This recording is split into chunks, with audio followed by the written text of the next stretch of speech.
তোর এত বড় দুঃসাহস! তুই আমার মহাশক্তিশালী ইচ্ছে পূরণ পদ্ম চুরি করে নিয়ে এসেছিস। তোকে শাস্তি পেতেই হবে। এই অপরাধের কোনো ক্ষমা নেই। আমি তোকে এই মুহূর্তে একটা পদ্ম বানিয়ে দিলাম। যেদিন এক মহানুভব রাজকুমার তোকে স্পর্শ করবে, সেই দিন তোর মুক্তি লাভ হবে। কিন্তু ওই গভীর বনে কোনোদিন কোনো রাজকুমার আসবে না, তাই তোর মুক্তিও হবে না। মধুমতি কিছু একটা বলতে যাবে, ঠিক তার আগেই সে তান্ত্রিকের জাদুতে একটা পদ্ম হয়ে যায়।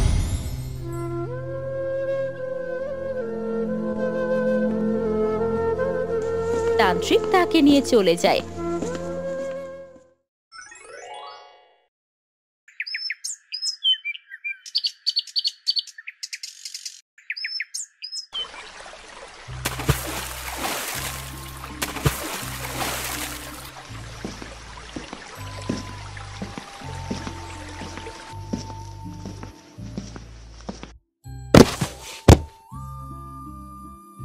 গেল গেল গেল, আমার সব শেষ হয়ে গেল। এই বজ্জাত মেয়েটা মনে হয় আমায় ধ্বংস না করে ছাড়বে না। ও বাবা গো, কোমরটা ভেঙে গেছে মনে হচ্ছে। পিসিমা, আমার খুব কষ্ট হচ্ছে। মরণ, মুখপুরীর কথা শোনো।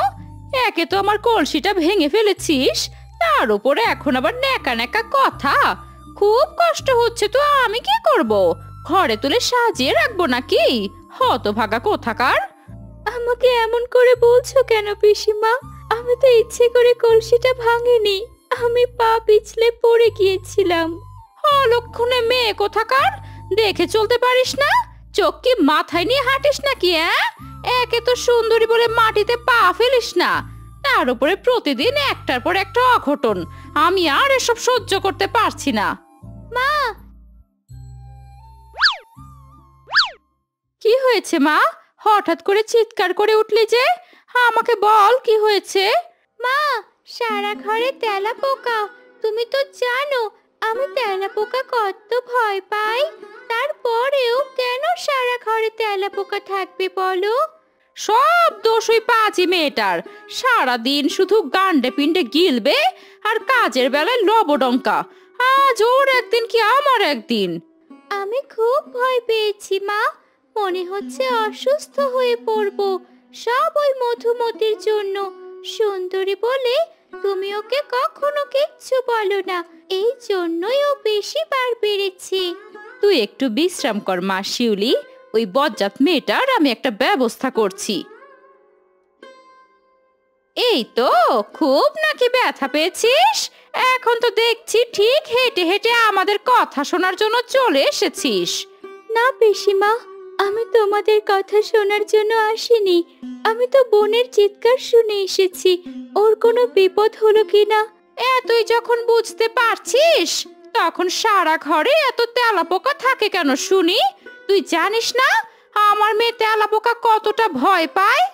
আমি সব ঠিক করে দেব পিসিমা, আগে আমাকে একটু সুস্থ হতে দাও। কোমরে যে বড্ড ব্যথা পেয়েছি। ওটি আর হচ্ছে না। তুমি কোমর ব্যথার নাটক করে শুয়ে থাকবে, আর আমরা তোমাকে বসিয়ে বসিয়ে খাওয়াবো। পুকুর ঘাটে বেশ কিছু থালা বাসন রাখা আছে, সেগুলো ভালোভাবে মেজে পরিষ্কার কর গিয়ে। কিন্তু পিসিমা, আমি এমন কোমর নিয়ে কিভাবে কাজ করব? শিউলি একটা তেলাপোকা দেখে ভয় পেয়েছে বলে তুমি ওকে বিশ্রাম নিতে বলছো, আর পা পিছলে পড়ে আমি কোমরে এত বড় ব্যথা পেলাম, তারপরেও আমাকে কাজে যেতে বলছো কেন পিসিমা? ভালোই তো মুখে মুখে তর্ক করতে শিখে গেছিস দেখছি। শোন, তোর মতো অলক্ষণী মেয়ের সাথে আমার শিউলির কোনো তুলনা হয় না। অযথা কথা না বাড়িয়ে যা বলছি তাই কর গিয়ে, তা না হলে কিন্তু আজকে তোর কপালে দুঃখ আছে। যাক, একদম যেমনটা চেয়েছি ঠিক তেমনটাই হয়েছে।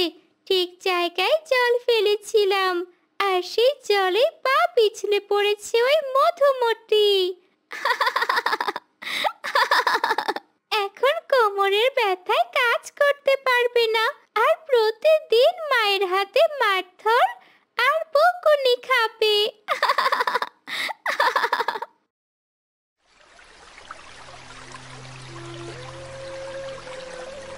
বাবা গো, আর পারছি না, কোমরে অনেক ব্যথা হচ্ছে। এখনো কতগুলো থালা বাসন বাকি, কিন্তু আমার মাথাটা যেন বনবন করে ঘুরছে। চারপাশটা এমন ঝাপসা হয়ে আসছে কেন?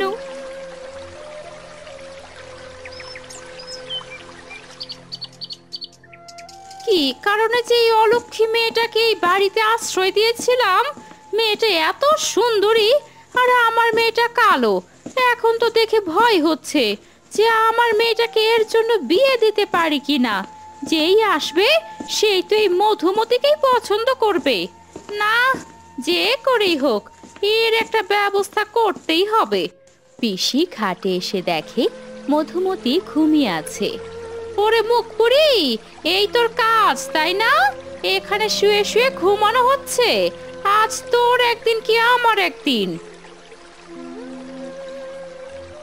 আমি অনেক অসুস্থ পিসিমা, শরীরটা অনেক দুর্বল লাগছে। মনে হচ্ছে আমার জ্বর আসবে, তাই চোখ দুটো একটু লেগে এসেছিল। আর কোনো কথা শুনতে চাই না আমি। এই মুহূর্তে তুই আমার চোখের সামনে থেকে দূর হয়ে যাবি। তোকে যেন কোনোদিন এই বাড়ির সীমানায় না দেখি। যত সব। পিসিমা সব সময় আমার সাথে কেন এমন করে? আমি তো কখনো তাদের ক্ষতি করিনি। শিউলি বোন কালো আর আমি সুন্দরী, এটা তো আমার দোষ না। আর এর জন্যই আমাকে আজকে বাড়ি থেকে তাড়িয়ে দিল। আচ্ছা যাই, দেখি এত বড় পৃথিবীতে আমার কোথাও জায়গা হয় কিনা। এটা বলে সে হাঁটতে থাকে এবং এক সময় হাঁটতে হাঁটতে একটা জঙ্গলে চলে যায়। ঠিক এই সময়ে মধুমতি দেখে তার ঠিক সামনে মস্ত বড় একটা পদ্ম ফুটে আছে, আর তার নিচে পড়ে আছে বেশ কিছু পাপড়ি। বাহ, কি সুন্দর পদ্ম! এই বনে এত সুন্দর পদ্ম ফোটে, এ তো আমি আগে জানতাম না। পাপড়িগুলো তো বেশ ভালো লাগছে। মধুমতি গিয়ে একটা পাপড়ি তুলে নিজের খোপায় দেয়, আর সাথে সাথে তার সারা শরীর সোনার অলংকারে ভরে ওঠে। আরে, এ কি হলো? এত সোনা দানা কোথা থেকে আসলো? তার মানে এই পদ্ম ফুলে কোনো রহস্য আছে। যাই, বাড়ি যাই। আমাকে এই সোনার অলংকার গায়ে দেখলে নিশ্চয়ই পিসিমা আর শিউলি অনেক খুশি হবে।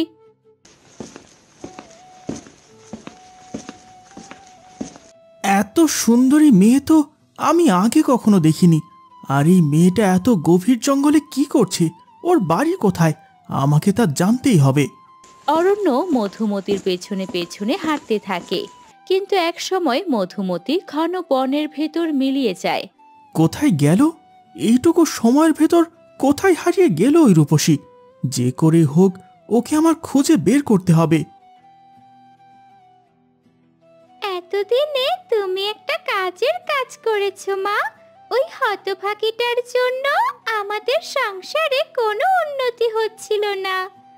হ্যাঁ, তাই তো আর দেরি না করে ওই মুখপুরীকে বিদেয় করে দিয়েছি। তাছাড়াও বাড়িতে থাকলে তোকে নিয়ে আমার যে দুর্গতি হতো। তোকে বিয়ে করতে কি কেউ রাজি হতো? মা, তুমি ওকে তাড়িয়ে দিয়েছো? এ তো দেখছি আবার ফিরে এসেছে। ও বাবা, সারা শরীরে এত সোনার অলংকার! এত কিছু কোথায় পেল মা? সত্যি তো, হ্যাঁ, এত সোনা দানা তুই কোথায় পেলি মধুমতি? নিশ্চয়ই চুরি করেছিস। হায় হায় হায় রে, এই মেয়েটা গ্রামে আমাদের মান সম্মান বলতে কিছুই রাখবে না, শেষ পর্যন্ত কিনা চুরি। তোমরা একটু চুপ করো, আমি কোনো চুরি করিনি। আসলে আমি এই বাড়ি ছেড়ে চলে যেতে চেয়েছিলাম। তারপর হাঁটতে হাঁটতে একটি জঙ্গলে চলে যাই, আর দেখতে পাই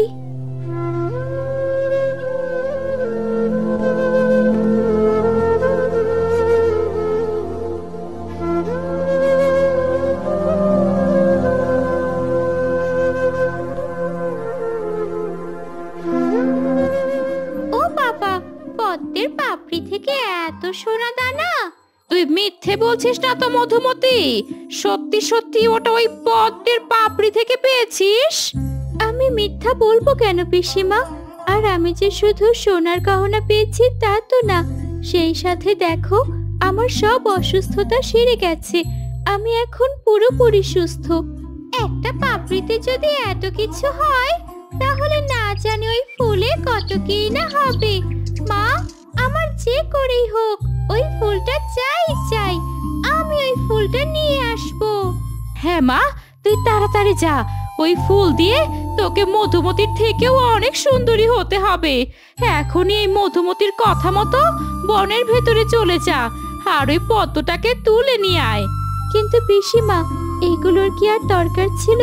আমি যা যা পেয়েছি তাই তো ভাগ করে পড়তে পারি। এই জন্যই তোকে আমার দেখতে মন চায় না। বোকা অলক্ষণে মেয়ে কোথাকার। নিজে পেয়ে গেছো বলে আর কাউকে পেতে দিবি না, তাই না? যা মা যা, তুই তাড়াতাড়ি যা আর ফুলটা নিয়ে আয়। শিউলি চলে যায়। গ্রামের পথ ছেড়ে একসময় বনের ভেতরে ঢোকে, কিন্তু আশেপাশে তাকিয়েও ওই ফুল পায় না। এত গভীর বনে চলে এলাম, অথচ ওই পদ্ম ফুল এখনো দেখছি না তো। মধুমতি আবার আমাদের সাথে মিথ্যে কথা বললো না তো? যদি তাই হয় তবে আর মা ওকে আস্ত রাখবে না। ঠিক এই সময়ে শিউলি দূরে ফুলটাকে দেখতে পায় আর তার কাছে গিয়ে দাঁড়ায়। এই তো সেই ফুল। ও, কি সুন্দর এর রূপ, কি মন মাতানো ঘ্রাণ। এক্ষুনি এটা ছিঁড়ে নিতে হবে। আমার আর তর সইছে না। আগে ফুলটা নিয়ে নেই, এরপরে যা করার তা না হয় করে ঘরে ফেরা যাবে।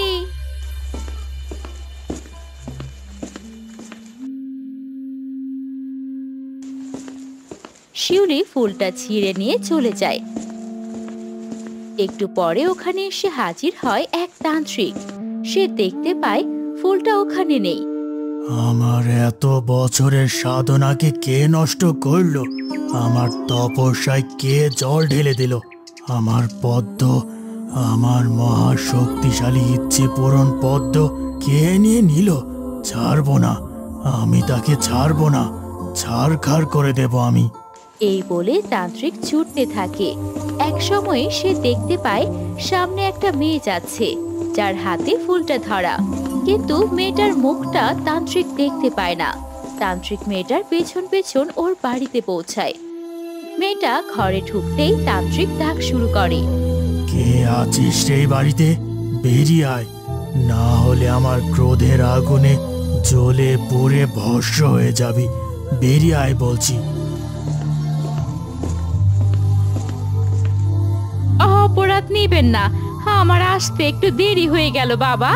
বলুন, আপনার কি সেবা করতে পারি?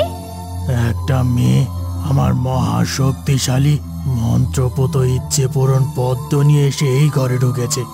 আমি ওকে চাই। ওকে আমি এই মুহূর্তে শাস্তি দেব। নিয়ে আয় বলছি, না হলে এই অপরাধের শাস্তি তোর ওপরে প্রকট হবে। পিসিমা ভয়ে ঘরে ঢুকে পড়ে। ঘরের ভিতর ভয়ে জড়সড় হয়ে আছে শিউলি।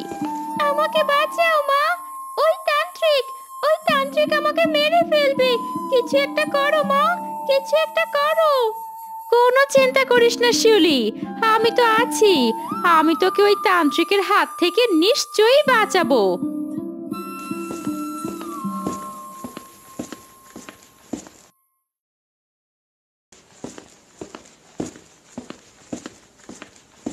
পিসিমা, আমাকে বাইরে নিয়ে এলে কেন? কি হয়েছে? আমাকে কিছু বলছো না কেন? তোর এত বড় দুঃসাহস!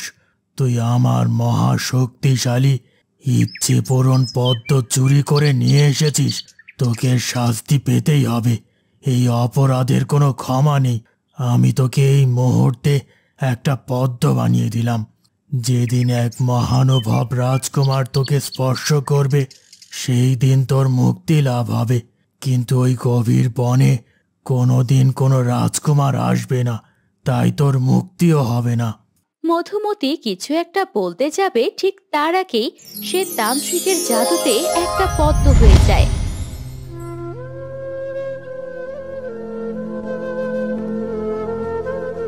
তান্ত্রিক তাকে নিয়ে চলে যায়। আজ তুমি না থাকলে আমাকে ওই তান্ত্রিক পদ্ম বানিয়ে নিয়ে যেত মা। তোমার জন্য আজ আমি বেঁচে গেলাম। শুধু কি তাই, সেই সাথে ওই আপদটাকে চিরতরে বাড়ি থেকে বিদেয় করলাম। এখন থেকে ও পদ্ম হয়েই বাকি জীবন কাটাবে, কোনোদিন মুক্তি পাবে না। সত্যি মা, তোমার মাথায় বুদ্ধি আছে বলতে হবে। একবারেই এক ঢিলে দুই পাখি মেরে ফেললে। ঠিক এই সময় ঘরের সামনে এসে দাঁড়ায় রাজপুত্র অরণ্য। কেউ আছেন? দয়া করে একটিবার বাইরে আসুন। কে আপনি? আমার বাড়িতে কি চান? আমি প্রতাপগড়ের রাজকুমার অরণ্য। বনের ভেতর খুবই সুন্দর একটা মেয়েকে দেখেছি আমি। ওর পিছু নিতে নিতে এখানে চলে এসেছি। সুন্দরী মেয়ে? হ্যাঁ, ও পদ্মের পাপড়ি খোপায় গোছা ছিল। আমি ওকে আমার স্ত্রী করে নিয়ে যেতে চাই। ঠিক আছে, আপনি একটু দাঁড়ান, আমি আসছি। এই বলে পিসি ঘরের ভেতর চলে যায়। সেখানে বসে আছে শিউলি। কি হয়েছে মা? বাইরে কে এলো আবার? আমাদের কপাল খুলে গেছে রে শিউলি, তোর সামনে এখন রাজরানী হবার সুযোগ। এসব কি আবোল তাবোল বলছো মা? আবোল তাবোল না, আমি যা বলছি সব ঠিকই বলছি। মধুমতির পেছন পেছন এক রাজপুত্র এসে হাজির, বলছে যে ওই মেয়েকে রাজপুত্র স্ত্রী করে নিয়ে যেতে চায়। কিন্তু মা, ওই রাজপুত্র তো মধুমতিকে দেখে এসেছে, মধুমতিকে পছন্দ করেছে। এখন আমাকে পছন্দ করবে কেন? আমি তো আর মধুমতি হতে পারবো না। কে বললো তুই মধুমতি হতে পারবি না? তোর কাছে আছে ওই তান্ত্রিকের মহা শক্তিশালী ইচ্ছে পূরণ পদ্ম। ওই পদ্ম হাতে নিয়ে নিজের ইচ্ছে পূরণ কর। হ্যাঁ তাই তো, আমার কাছে তো ওই পদ্মটা আছে, আমি এক্ষুনি যাচ্ছি। এই বলে শিউলি ঘরের এক পাশে রাখা পদ্মটা হাতে নেয়। হে ইচ্ছে পূরণ পদ্ম, আমাকে তুমি মধুমতি বানিয়ে দাও। বলার সাথে সাথে শিউলি পরিবর্তিত হয়ে যায় মধুমতিতে।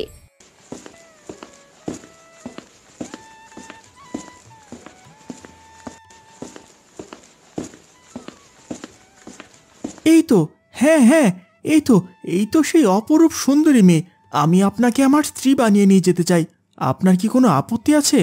না রাজকুমার, আপনার স্ত্রী হওয়া তো আমার জন্য সৌভাগ্যের বিষয়, আমার শত জন্মের পুণ্যের ফল। তাহলে আসো আমার সাথে।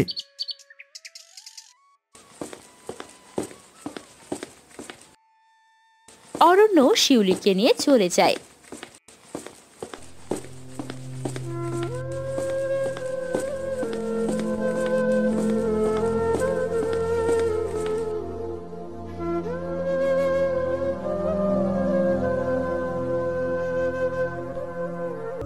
রাজকুমার আদিত্য মধুমতি রূপী শিউলিকে নিয়ে নিজের রাজ্যের উদ্দেশ্যে যাত্রা করে। গ্রাম ছাড়িয়ে ওরা বনে এসে পড়ে। কুমার, আমরা আর কত দূর এভাবে যাব? এখনো বেশ খানিকটা পথ বাকি শিউলি, সামনের বন পার হয়ে তারপর আমাদের রাজ্য। ঠিক আছে কুমার, চলুন তাড়াতাড়ি। বেশ খানিক সময় ঘোড়া ছুটিয়ে ওরা বনের ঠিক মাঝখানে পৌঁছায়। ঠিক ওই সময় বেশ খানিকটা দূর থেকে তান্ত্রিক ওদের দেখতে পায়।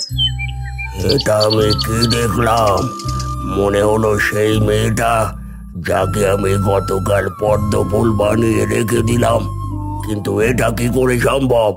রাগের বশে কি আমি কোনো ভুল করে ফেললাম? না না না না, এ আমার মনের ভুল। একরকম দেখতে দুটো মানুষ হতে পারে না। রাজকুমার আদিত্যর পিতা রাজা প্রতাপাদিত্য মহা শক্তিশালী রাজা, কিন্তু বয়সের ভারে এখন কিছুটা ভেঙে পড়েছেন। এই কারণে রাজ্য নিয়ে তার বেশ চিন্তা। কি হয়েছে আপনার মহারাজ? আপনাকে সকাল থেকে বেশ চিন্তিত লাগছে। হ্যাঁ মন্ত্রী, আমি একটা বিষয় নিয়ে বেশ চিন্তিত। এদিকে কি করব কিছুই বুঝতে পারছি না। সমস্যা না থাকলে আপনি আমাকে বলতে পারেন, আমি যদি আপনার কোনো উপকার করতে পারি। এই বিষয়টা তোমার জানা উচিত মন্ত্রী। শোনো, আমার বয়স হয়েছে, শরীরটা এখন আর আগের মতো টানতে পারছি না। মনে হচ্ছে এখন আমাকে সরে যেতে হবে। সে তো মহারাজ আমি আপনাকে অনেকদিন আগে থেকেই বলছি, আপনার বয়স হয়েছে, এখন বিশ্রামের দরকার। আপনি কুমার আদিত্যকে রাজ্যপাট বুঝিয়ে দিন। তা তো দিতেই পারি, কিন্তু সমস্যাটা তো অন্য জায়গায়। আমাদের পূর্বপুরুষের একটা রীতি আছে, রাজ্যের দায়িত্ব নেওয়ার আগে অবশ্যই বিবাহ বন্ধনে আবদ্ধ হতে হবে। মহারাজ, এটারও সমাধান তো আমার কাছে আছে, যদি অনুমতি দেন তো বলি। নির্ভয় বলো তুমি মন্ত্রী। আপনি যদি রাজি থাকেন তো আমার একমাত্র কন্যার সাথে কুমার আদিত্যর বিয়ে দিতে চাই। হ্যাঁ, তা করা যায়, তবে এর জন্য তো একটু সময় নিতে হবে। রানী ও কুমার আদিত্যের তো মতামত নেওয়া উচিত, তাই না?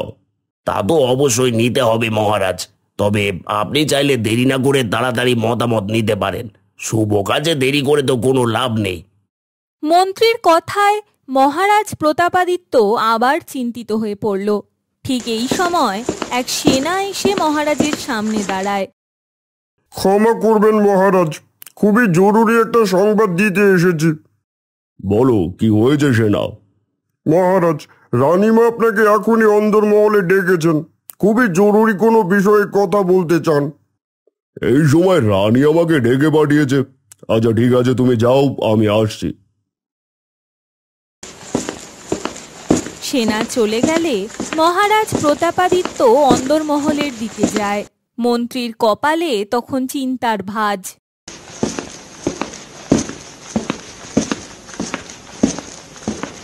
এই সময় আবার কি জরুরি কথা? যখনই কোনো কাজের কথা তুলি তখনই একটার পর একটা বাধা এসে উপস্থিত হয়। রানী তার অন্দরমহলে মহারাজের জন্য অপেক্ষা করছিল। ঠিক এই সময় ব্যতিব্যস্ত হয়ে মহারাজ অন্দরমহলে ঢোকে। কি হয়েছে রানী, তুমি এত জরুরি তলব করলে? সবকিছু ঠিকঠাক আছে তো? মহারাজ, গুপ্তচর মারফত এইমাত্র খবর পেলাম আমাদের রাজকুমার আদিত্য কোনো এক মেয়েকে নিয়ে রাজপ্রাসাদে আসছে। কি বলছো এসব? রাজকুমার কোথা থেকে মেয়ে নিয়ে আসবে? আজব, সে কি কোনো রাজকন্যা? তেমন কিছু বলেনি গুপ্তচর, তবে মেয়েটা নাকি একেবারে চাঁদের মতো সুন্দর। বেশ খানিক সময় পরে রাজকুমার আদিত্যর ঘোড়াটা এসে রাজপ্রাসাদের সামনে দাঁড়ায়, আর ঘোড়ার উপর থেকে নেমে আসে রাজকুমার আদিত্য আর মধুমালতী রূপী শিউলি। কুমার আদিত্য, কোথায় গিয়েছিলে তুমি? আর তোমার সাথে এই মেয়েটাকে? ও খুব দরিদ্র অসহায় একটা মেয়ে, ওকে আমি একটা গ্রাম থেকে নিয়ে এসেছি। আমি ওকে বিয়ে করে আমার রানী করতে চাই বাবা। কি সুন্দর ওর চেহারা, যেন সত্যিকারের চাঁদ আকাশ থেকে নেমে এসেছে। বাবা, তুমি আমার উপর রাগ করনি তো? না কুমার, আমি তোমার উপর কোনো রাগ করিনি। আসলে আমিও চাচ্ছিলাম তুমি বিয়ে করে রাজ্যের দায়িত্ব নাও। এই দৃশ্য দূর থেকে আড়ালে বসে দেখছিল মন্ত্রী। দেখতে দেখতে প্রতি মুহূর্তে যেন সে রাগে ফুঁসে উঠতে লাগলো। যখনই আমি কিছু একটা করার পরিকল্পনা করি তখন এই রাজকুমার একটা না একটা অঘটন ঘটায়। এখন আবার কোথাকার কোন রাস্তার মেয়েকে তুলে নিয়ে এসেছে। তবে আমিও অত সহজে ছাড়ছি না। আমার মেয়ে চম্পাকে এই আদিত্যর সাথে বিয়ে দিয়ে রাজ্যপাট নিজের না করা পর্যন্ত আমার কোনো শান্তি নেই। এদিকে মহা ধুমধাম করে রাজকুমার আর শিউলিকে রাজপ্রাসাদে বরণ করে নেওয়া হলো। শিউলিকে রানী সাথে করে অন্দরমহলে নিয়ে যায়। আমাদের রাজপ্রাসাদে তোমার কোনো সমস্যা হচ্ছে না তো? না রানীমা, আমার কোনো সমস্যা হচ্ছে না। তুমি সত্যি একেবারে পূর্ণিমার চাঁদের মতো সুন্দর। আমার কুমার আদিত্যর রানী হওয়ার যোগ্য একমাত্র তুমি। আমারও সবকিছু অনেক ভালো লাগছে। আসলে আমি গরিব ঘরের মেয়ে, এই সব কিছুই আমার কাছে এখনো কল্পনাই মনে হচ্ছে। কল্পনা নয়, এইসব বাস্তব। যাক, এসব কথা পরে হবে। তুমি হাত মুখ ধুয়ে এসো, আমার দাসী মিনতি তোমাকে খাবার দিয়ে যাবে। এই বলে রানী বাইরে চলে যায়। শিউলিও তার হাতে থাকা সেই পদ্মটা ঘরে রেখে হাত মুখ ধুতে বেরিয়ে যায়। ঠিক এর কিছুক্ষণ পরে রানীর দাসী মিনতি খাবার নিয়ে ঘরে আসে। আরে, এই পদ্ম ফুলটা ঘরের ভিতর কি করছে? এ নিশ্চয়ই নতুন রানীমার।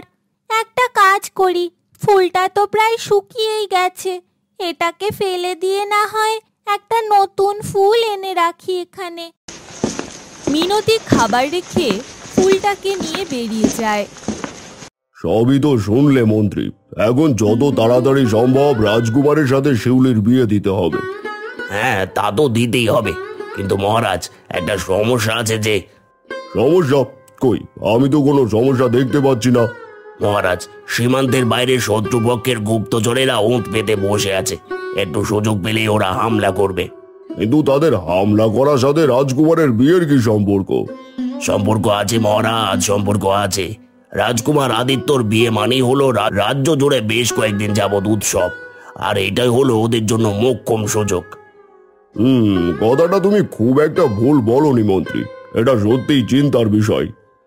কিন্তু বাবা, আমি যতদূর জানি সীমান্তের বাইরে থেকে তো এরকম কোনো খবর আমার কানে আসেনি। তাহলে তো মনে হচ্ছে আমরা বৃথাই ভয় পাচ্ছি। ক্ষমা করবেন রাজকুমার, আমার মনে হয় আপনি এসব বিষয়ে কথা না বললেই ভালো হয়।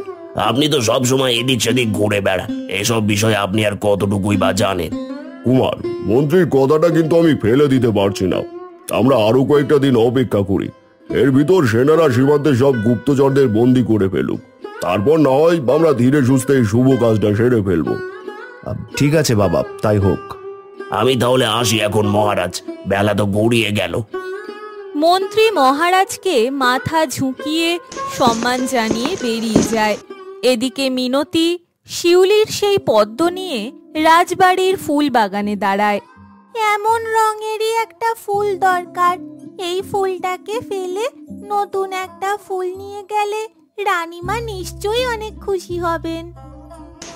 এদিকে হাত মুখ ধুয়ে ঘরে ফিরে এসেছে শিউলি, কিন্তু ঘরে এসে চোখ পড়তেই রীতিমতো আঁতকে ওঠে সে। তার পদ্ম ফুলটা ঘরের কোথাও নেই। আমার ফুলটা কোথায় গেল? এখানেই তো রেখেছিলাম। ফুলটা হারিয়ে গেলে সর্বনাশ হয়ে যাবে, আমার সব কিছু সবার সামনে ধরা পড়ে যাবে। নিশ্চয়ই কেউ ফুলটাকে বাইরে ফেলে এসেছে, আমাকে এক্ষুনি যেতে হবে। ঘর থেকে এক ছুটে বের হয়ে যায় শিউলি। বাইরে গিয়ে দেখতে পায় রাজবাড়ির ফুলবাগানে দাঁড়িয়ে আছে মিনতি। তার পায়ের কাছে পড়ে আছে শিউলির সেই পদ্ম ফুল। এটা কি করলি তুই? আমার পদ্ম ফুলটাকে এনে এভাবে মাটিতে ফেলে দিলি। ক্ষমা করবেন রানীমা, আমি বুঝতে পারিনি। আসলে আমি দেখেছিলাম ফুলটা শুকিয়ে গেছে, তাই ভাবলাম ওটার জায়গায় নতুন একটা ফুল এনে রাখি। আর কোনোদিন তুই আমার কোনো জিনিসে হাত দিবি না, এ আমি বলে দিলাম, না হলে কিন্তু তোর পরিণতি খুব খারাপ হয়ে যাবে। ঠিক সেই সময় মন্ত্রী রাজপ্রাসাদ থেকে বাড়ির দিকে যাচ্ছিল। সে রাজবাড়ির ফুলবাগানের এই দৃশ্য দেখতে পায়। এটা কি হলো? আস্তে না আস্তে এই মেয়েটা তো উচ্চ স্বরে ঝগড়া শুরু করে দিল, তাও আবার একটা সাধারণ পদ্ম ফুলের জন্য। না না না না, বিষয়টা দেখতে হচ্ছে, কি আছে ওই পদ্ম ফুলে। মন্ত্রী আর দেরি না করে বাড়ির দিকে চলে যায়। শিউলিও পদ্ম ফুলটাকে মাথায় গুজে চলে যায়, কিন্তু হতভম্বের মতো দাঁড়িয়ে থাকে মিনতি। সে যেন কিছুতেই ঘটনাটা মেনে নিতে পারছিল না। সাধারণ একটা পদ্ম ফুলের জন্য নতুন রানী আমার সাথে এমন ব্যবহার করলো। সত্যি কি আমি পদ্ম ফুলটাকে সরিয়ে এত বড় অপরাধ করে ফেলেছি?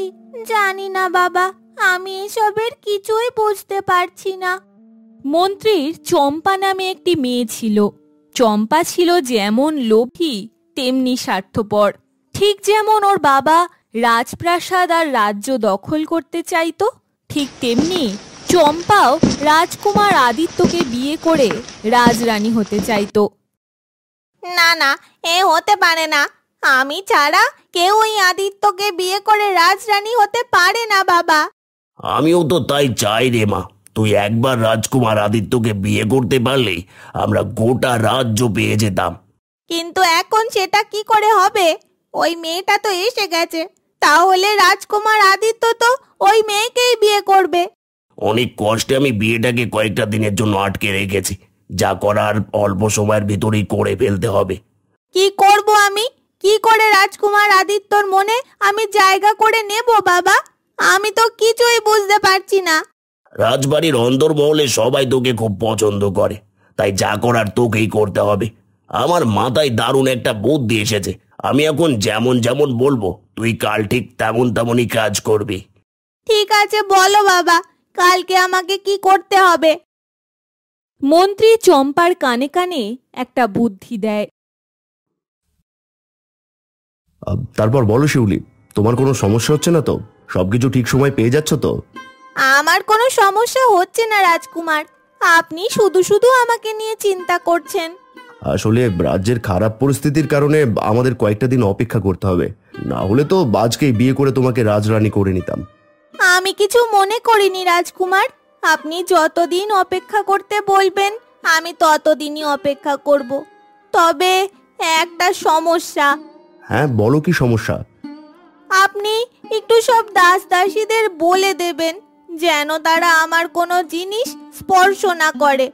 ঠিক আছে, আমি সবাইকে বলে দেব, কেউ তোমার জিনিসে হাত দেবে না।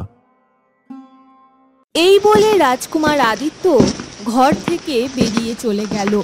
এদিকে সকালের জলখাবার নিয়ে বারান্দা দিয়ে শিউলির ঘরে যাচ্ছে মিনতি। হঠাৎ তার সাথে দেখা হয় মন্ত্রীর মেয়ে চম্পার। একই মিনতি, তুমি এখানে? আর ফুল বাগানে বসে রানীমা সেই কখন থেকে তোমাকে খোঁজাখুঁজি করছে। আমাকে খুঁজছে? কিন্তু কেন? সে আমি কি করে বলবো, তুমি গিয়েই দেখে আসো না। কিন্তু এই জল খাবারটা এখানে রেখে যাও, আমি পাহারা দেওয়ার জন্য দাঁড়িয়ে আছি। রানীমার কাছ থেকে দেখা করে এসে তারপর নিয়ে যেও।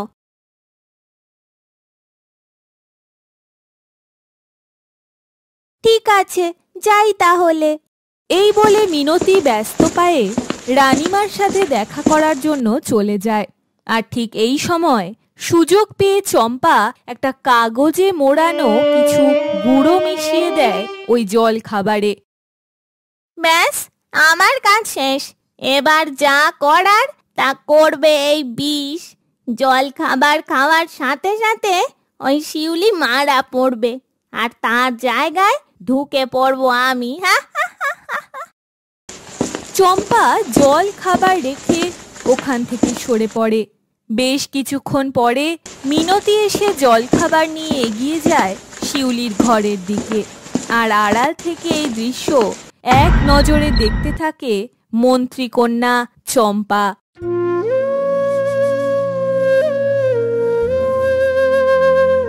বিনা দোষে আমি শাস্তি পাচ্ছি। জানি না মা বোন ওরা কেমন আছে, কি করছে। এই পদ্ম ফুলের বন্দি জীবন থেকে আমি কি কোনোদিন মুক্তি পাবো?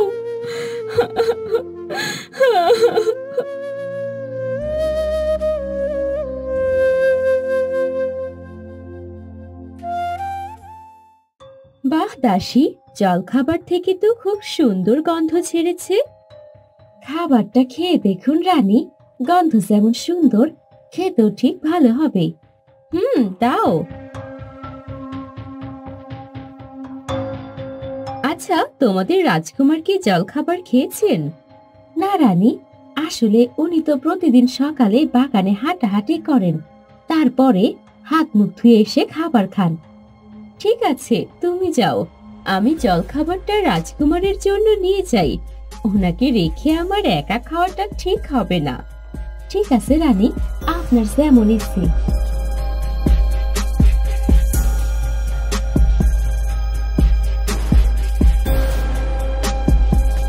এ কি, এই মেয়েটা খাবার না খেয়ে কোথায় যাচ্ছে? সাথে খাবার নিয়ে যাচ্ছে কেন? তাহলে কেউ কিছু বুঝতে পেরে গেল? না, এ হতে পারে না। আমার ষড়যন্ত্র এমন করে মাটি হতে পারে না। আমাকে যে করেই হোক ওকে আটকাতে হবে। কে তুমি? এমন করে আমার পথ আটকে দাঁড়ালে কেন? ক্ষমা করবেন, আসলে আমি মন্ত্রী কন্যা চম্পা। মিনতিকে দেখলাম জল খাবার নিয়ে আপনার ঘরে ঢুকলো, এখন আবার দেখছি আপনি খাবার নিয়ে বের হয়ে যাচ্ছেন। ও কি কোনো ভুল করেছে? না না, ও কোনো ভুল করেনি। আমি নিজে থেকেই খাবার নিয়ে যাচ্ছি। আপনি শুধু একবার বলেন ও কি করেছে, মহারাজকে বলে ওর শাস্তির ব্যবস্থা করব। সকালে এমন করে আপনি না খেয়ে থাকবেন, এই যে আমি দেখতে পারছি না। না না, এমন কোনো ব্যাপার না।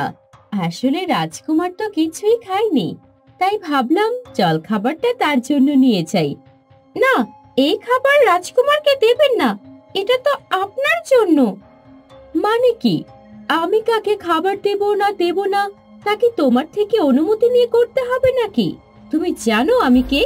তোমার এই আচরণের জন্য আমি তোমাকে শাস্তি দিতে পারি। ক্ষমা করবেন, আসলে আমি এমনটা বলতে চাইনি। আপনি যান, আমি আর কখনো এমন কাজ করব না। হ্যাঁ, কথাটা মনে রেখো, না হলে কিন্তু আমি কাউকে ছেড়ে কথা বলবো না, সে তুমি মন্ত্রীর মেয়ে হও আর যাই হও না কেন।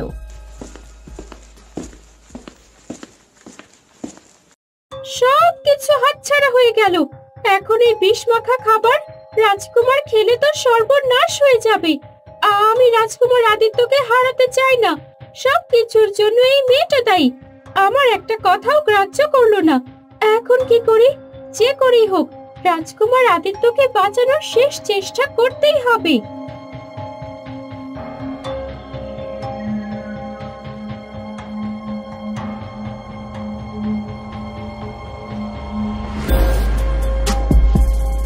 এ কি শিউলি, তুমি এখানে?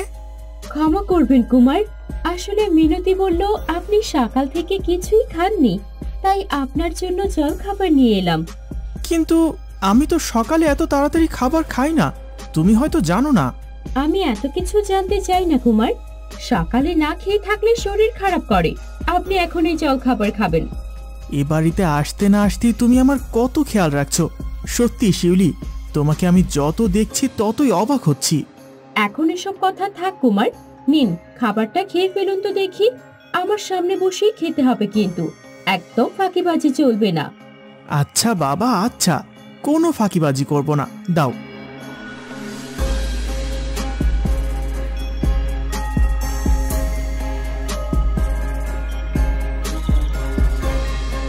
আমাকে এখন সবটা স্বীকার করে নিতে হবে, তা না হলে ওই খাবার খাওয়ার সাথে সাথে কুমারের মৃত্যু হবে। রাজকুমারের সামনে গিয়ে সবটা সত্যি বলে দিলে হয়তো ওনাকে বাঁচাতে পারবো। আমাকে আমাকে এক্ষুনি যেতে হবে। কুমার, খাবারটা খাবেন না। কুমার, খাবারটা খাবেন না। এ কি, তোতা কথা বলছে? কে তুমি? আমি সব বলবো কুমার, কিন্তু দয়া করে এই খাবার খাবেন না। তুমি তো বেশ বাজে আছো দেখছি, রাজকুমারকে খেতে দিচ্ছ না। তোমার তো সাহস কম না? রাজকুমার আদিত্যকে বাঁচাতে আমার এই দুঃসাহস দেখানো ছাড়া আর কোনো উপায় ছিল না। আমাকে বাঁচানোর জন্য? তার মানে এই খাবার খেলে আমার মৃত্যু হতো? কি বলছো এসব তোতা? আমি ঠিকই বলছি কুমার, এই খাবার খেলে আপনার মৃত্যু হতো। এই খাবারে বিষ আছে। মিথ্যা কথা। কুমার, আপনি এই তোতার একটা কথাও বিশ্বাস করবেন না। এই খাবারে বিষ থাকতেই পারে না। এই খাবারে বিষ আছে কুমার আদিত্য, আমার কথা বিশ্বাস করুন। আচ্ছা, তোমরা দুজনেই চুপ করো। এক্ষুনি পরীক্ষা হয়ে যাবে যে কে সত্যি বলছে আর কে মিথ্যে বলছে।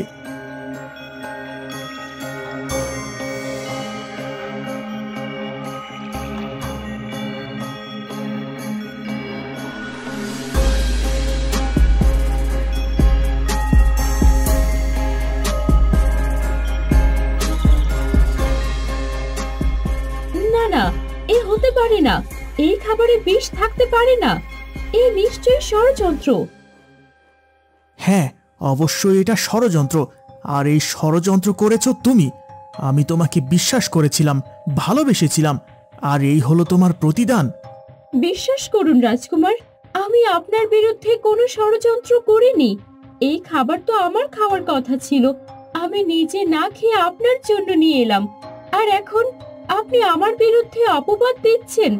হ্যাঁ, বিষ মেশানো বলেই তো তুমি নিজে না খেয়ে আমার জন্য নিয়ে এসেছিলে।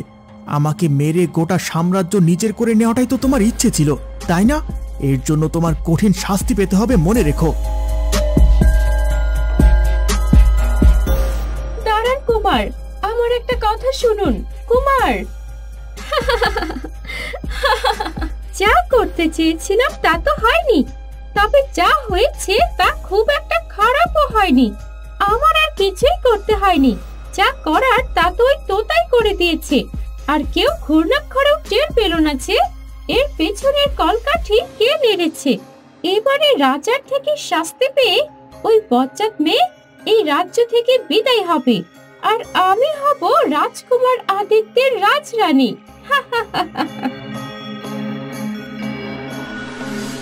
রাজকুমার আদিত্য এতগুলো কথার ভেতরে একটা কথা ঠিক বলেছে, তাকে সরাতে পারলে এই গোটা রাজ্য আমার হাতে চলে আসবে। এমনিতেও আমার উপর থেকে এখন সবার বিশ্বাস উঠে যাবে। তাহলে এবারে সত্যি সত্যি কিছু একটা করতে হবে।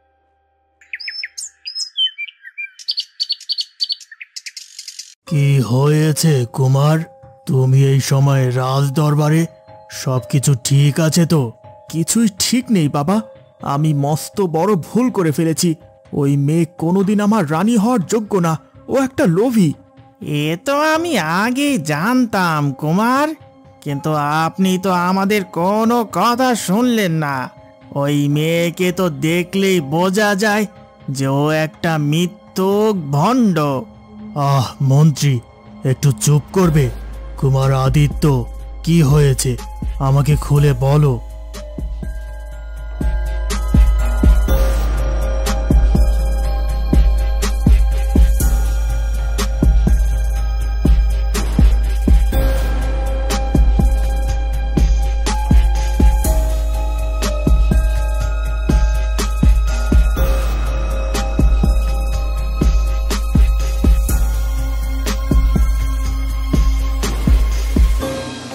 ওই মেয়ের এত বড় সাহস, ও আমার কুমারকে বিষ দিয়ে মারতে চায়, আর এই মেয়েকে আমি আমার আদিত্যর সাথে বিয়ে দিতে যাচ্ছিলাম।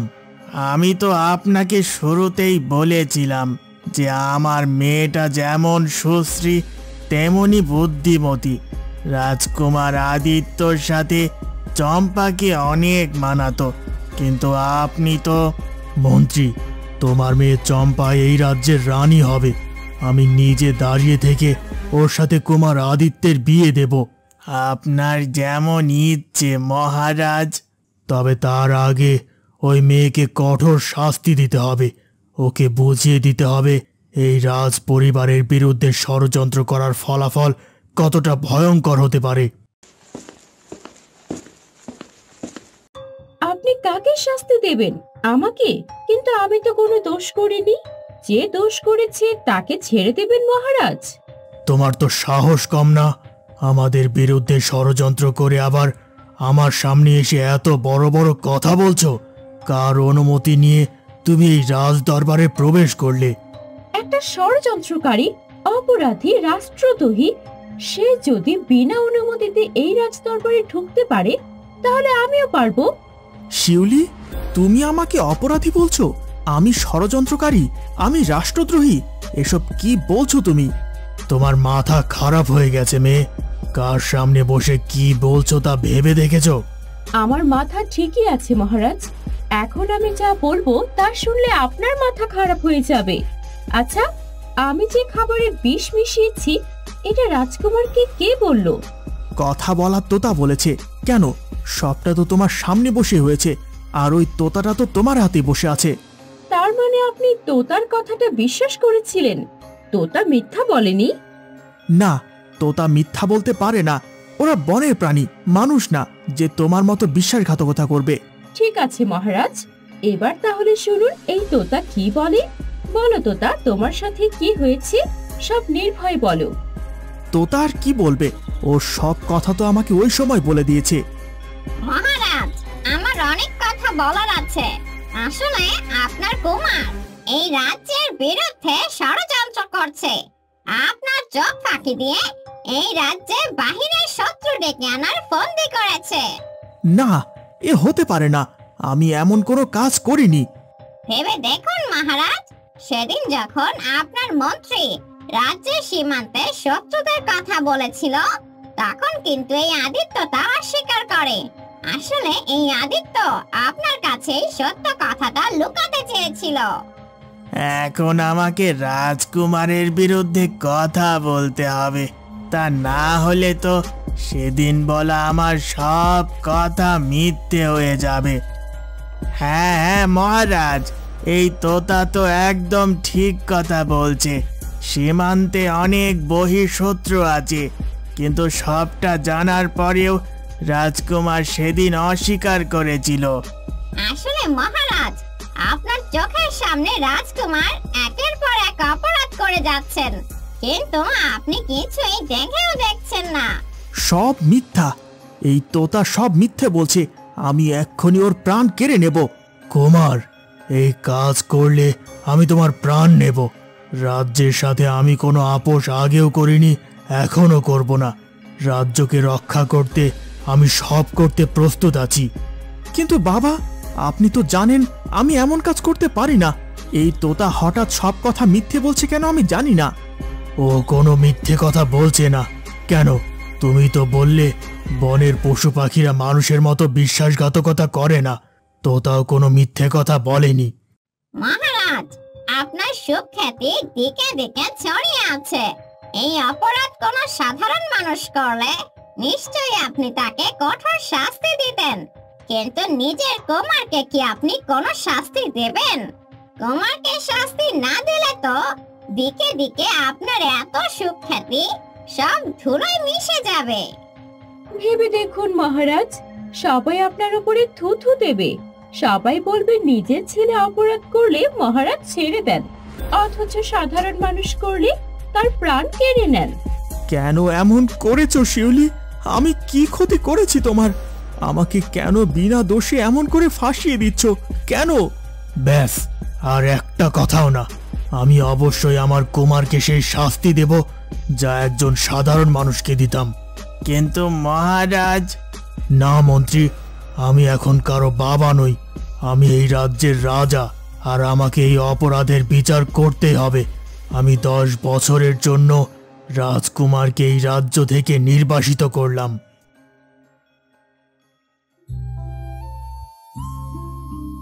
মেয়েটা রাজবাড়িতে গেল, জানি না কেমন আছে। আজ 2 দিন হয়ে গেল, কোনো খবর পেলাম না। কাল একবার প্রতাপগড় রাজ্যে যেতে হবে। নিশ্চয় মেয়েটা রাজকুমার আদিত্যকে বিয়ে করে রানী হয়ে গেছে। আমি গেলে তো অনেক খাতির যত্ন করবে। সে ভাবলেই আমার মন খুশিতে ভরে উঠছে।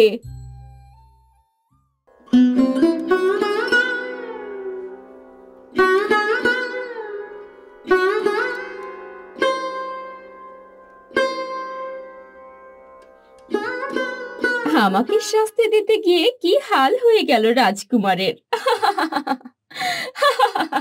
কেউ জানতেও পারলো না ওই বাগানে বসে কি কি হয়ে গেছে। আমাকে এই সময়ে শুধু একজনই সাহায্য করতে পারে, সে হলো আমার খোপার মহাশক্তিশালী পদ্ম। হে মহাশক্তিশালী পদ্ম, ওই তোতাকে একটা আপেল গাছ বানিয়ে দাও, আর তুমি একটা তোতা হয়ে যাও যে আমাকে এই বিপদ থেকে বাঁচাবে।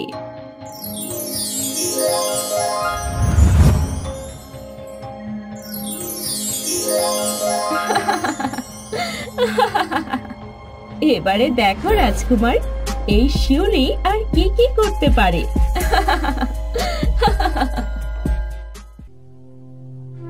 এক পা 2 পা করতে করতে রাজকুমার আদিত্য রাজবাড়ি ছেড়ে চলে যায়।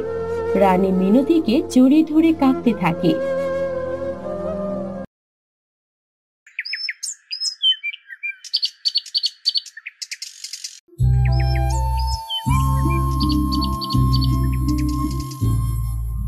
তান্ত্রিক, সত্যি কি আমার মুক্তি হবে না?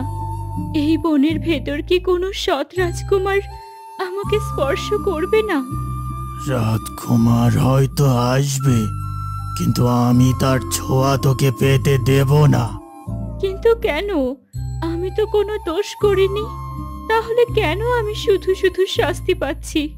তুই দোষ করেছিস, মস্ত বড় দোষ। আমি এত বছর সাধনা করে যে আশ্চর্য পদ্ম বানিয়েছিলাম, তুই সেই পদ্মটা এখান থেকে ছিঁড়ে নিয়ে গিয়েছিস। না তান্ত্রিক, না, আমি তো শুধুই পদ্মের একটা পাপড়ি নিয়ে গিয়েছিলাম। আমি গোটা ফুল ছিঁড়িনি। আমি বাড়ি ফেরার পরে আমার বোন শিউলি এই বনে এসেছিল, হয়তো ও এই পদ্মটা ছিঁড়ে নিয়ে গেছে। কে কি করেছে তা আমি শুনতে চাই না। আমার কাজ শেষ না হওয়া পর্যন্ত তোকে বন্দি করে রাখবো। সাধনা শেষে তোকে বলি দিয়ে আমি মহাশক্তিশালী তান্ত্রিক হয়ে উঠব।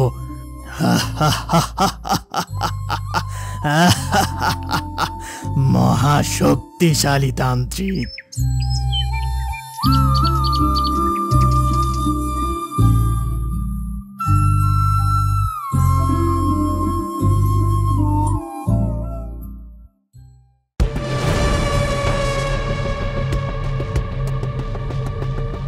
মা চম্পা, কি হয়েছে তোমার?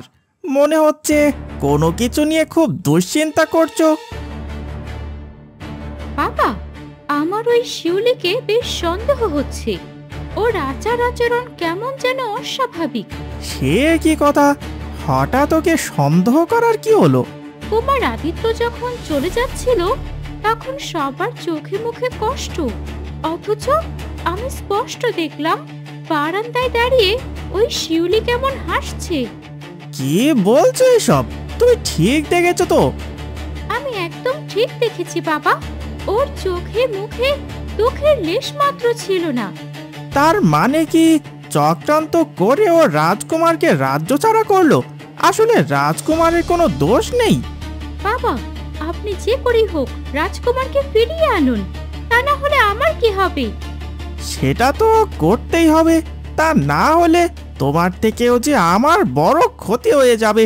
এই রাজ্যটাকে নিজের তালুবন্দি করার এতদিনের শখ আমার, এত সহজে তো হাল ছেড়ে দিতে পারি না। একবার রাজকুমার আদিত্যের সাথে আমার বিয়ে হয়ে গেলে তোমার পথ পরিষ্কার হয়ে যাবে বাবা। হ্যাঁ, তার আগে ওই শিউলির ওপর নজর রাখতে হবে। একবার ধরতে পারলে মহারাজকে দিয়ে ওকে আমি জ্যান্ত পুঁতে ফেলবো।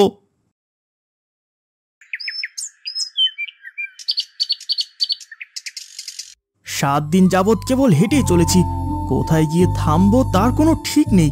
ক্লান্তিতে পা যেন আর চলছে না। পেটে ক্ষুধা, তার উপর তৃষ্ণায় বুক যেন ফেটে যাচ্ছে। বিনা দোষে আমাকে আমার রাজ্য ছাড়া হতে হলো। রাজকুমার আদিত্যের জয় হোক। এ কি, নীলবর্ণের বানর? তুমি আমার পরিচয় জানলে কিভাবে?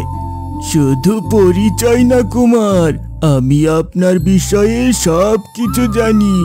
আপনাকে তো চারদিক থেকে বিপদ ঘিরে ধরেছে। হ্যাঁ, আমার বিরুদ্ধে সবাই ষড়যন্ত্র করছে। রাজপুত্র হয়েও আমি আজ রাজ্য ছাড়া। আমি আপনাকে সাহায্য করব কুমার আদিত্য, শুধু আপনাকে আমার কথা মতো কাজ করতে হবে। না, আমি আর কারো কথা শুনতে চাই না। আমি আর কারো কথা বিশ্বাস করি না।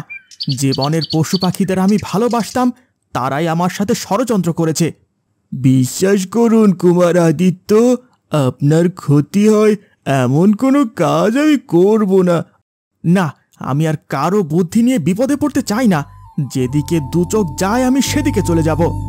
ঠিক আছে কুমার আদিত্য, আপনি যখন আমার সাহায্য নিতে চাচ্ছেন না তখন আমি আর কিছু বলবো না। তবে যাওয়ার আগে আমার একটা দাঁত আপনি সাথে করে নিয়ে যান। এটা বিপদের সময় আপনাকে সাহায্য করবে।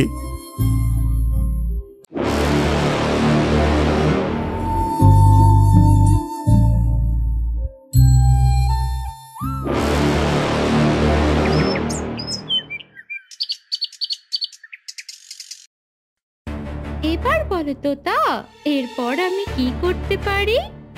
আসলে তুমি কি করতে চাচ্ছ শিউলি? আমাকে দিয়ে বিনা দোষে রাজকুমার আদিত্যকে ফাঁসিয়ে দিলে। আর কি করতে চাও তুমি? করতে তো অনেক কিছুই চাই তোতা। রাজকুমার আদিত্যকে রাজবাড়ি থেকে তাড়িয়ে একটা কাটা বিদায় করেছি। এবারে বাকিদের বিদায় করে গোটা রাজ্যটা নিজের হাতে নিয়ে নেব। কাজটা কি ভালো হলো? মনে রেখো, কারো ক্ষতি করে বেশি দিন ভালো থাকা যায় না। তোমার মতো একটা সামান্য পাখির কাছ থেকে আমার এখন জ্ঞান নিতে হবে? শিউলি, একবার একবার যদি আমার হারানো ভাইয়ের দাঁত খুঁজে পাই, তাহলে তোমার এই অপকর্মের শাস্তি আমি নিজ হাতে দেব। সেদিন আর কখনো আসবে না তোতা। আমার কথা মতো কাজ না করলে তোমার গলা টিপে মেরে ফেলতেও কিন্তু আমি দুইবার ভাববো না। ঠিক আছে, আমি দেখছি কি করা যায়। তার মানে রাজকুমার আদিত্যের কোনো দোষ নাই, সব দোষী শিউলির। গোটা রাজ্য পাওয়ার লোভে ওই শিউলি রাজকুমার আদিত্যরে ফাঁসাইয়া রাজ্য ছাড়া করছে। সে করেই হোক এই কথা মহারাজের কানে দিতে হবে।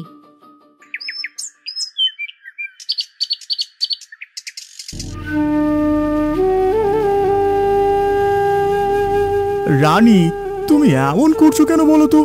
এমন করে না খেয়ে থাকলে তো অসুস্থ হয়ে পড়বে। আমার কিছুই খেতে ভালো লাগছে না মহারাজ। তা বললে তো হবে না রানী, সুস্থ থাকতে হলে খেতে হবে। আপনি রাজকুমার আদিত্যকে রাজ্য ছাড়া করে কাজটা একদমই ঠিক করেননি। আমি যা করার ঠিকই করেছি। এই অপরাধের জন্য একজন সাধারণ মানুষের যা শাস্তি হতো, আমি রাজকুমারকেও শেষ শাস্তি দিয়েছি। বিনা দোষে আপনি রাজকুমার আদিত্যকে শাস্তি দিয়েছেন। আপনি একবারের জন্য বিবেচনা করে দেখেননি? আমার চোখের আড়ালে বসে রাজকুমার আদিত্য এই রাজ্যকে বিক্রি করে দেওয়ার ষড়যন্ত্র করছিল। এরপরেও তুমি বলছো রাজকুমার আদিত্য নির্দোষ? আপনি শুধু অন্যের কথার ওপর ভিত্তি করে আদিত্যকে শাস্তি দিয়েছেন। এর জন্য আপনাকে অনেক বড় বিপদে পড়তে হবে, মনে রাখবেন কথাটা।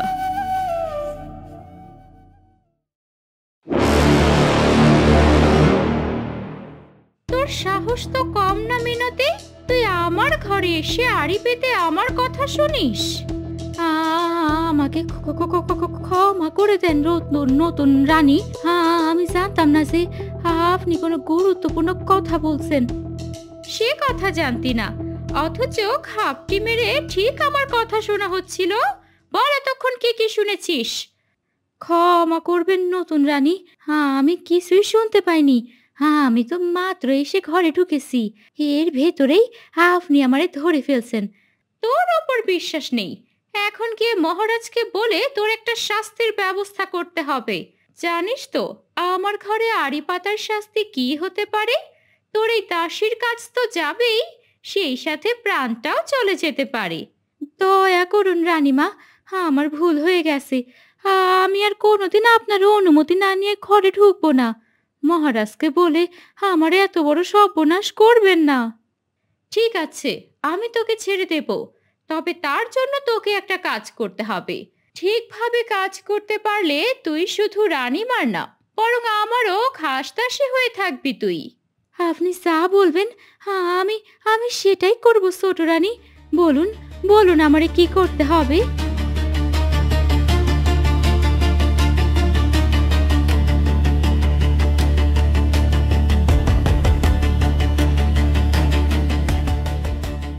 না না, এমনটা করা তো অন্যায়। আমি এই কাজ কোনোদিনও করতে পারবো না।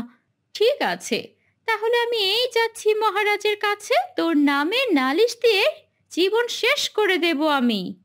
না ছোট রানী, আমি রাজি। আপনি যেমন যেমন বলেছেন আমি ঠিক তেমন কাজ করব। এবার এই গোটা রাজ্য আমার মুঠোয় বন্দি হবে, আমার মুঠোয় বন্দি।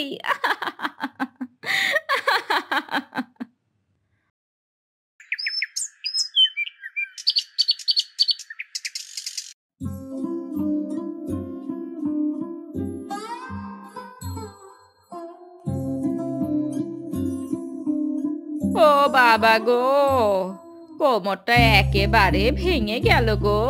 সে কোন সকাল থেকে কেবল হেঁটেই চলেছি, জানি না আর কতক্ষণ হাঁটলে প্রতাপগড় রাজ্যে গিয়ে পৌঁছবো।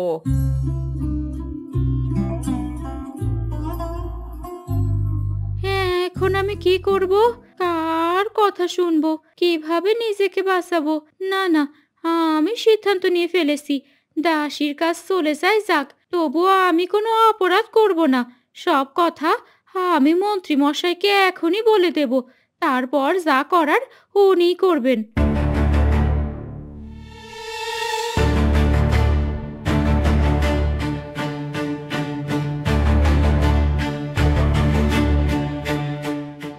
বাবা, আমি বলে কি, আপনি একটা সেনা লাগিয়ে ওই শিউলিকে একেবারে দুনিয়া থেকে সরিয়ে দিন।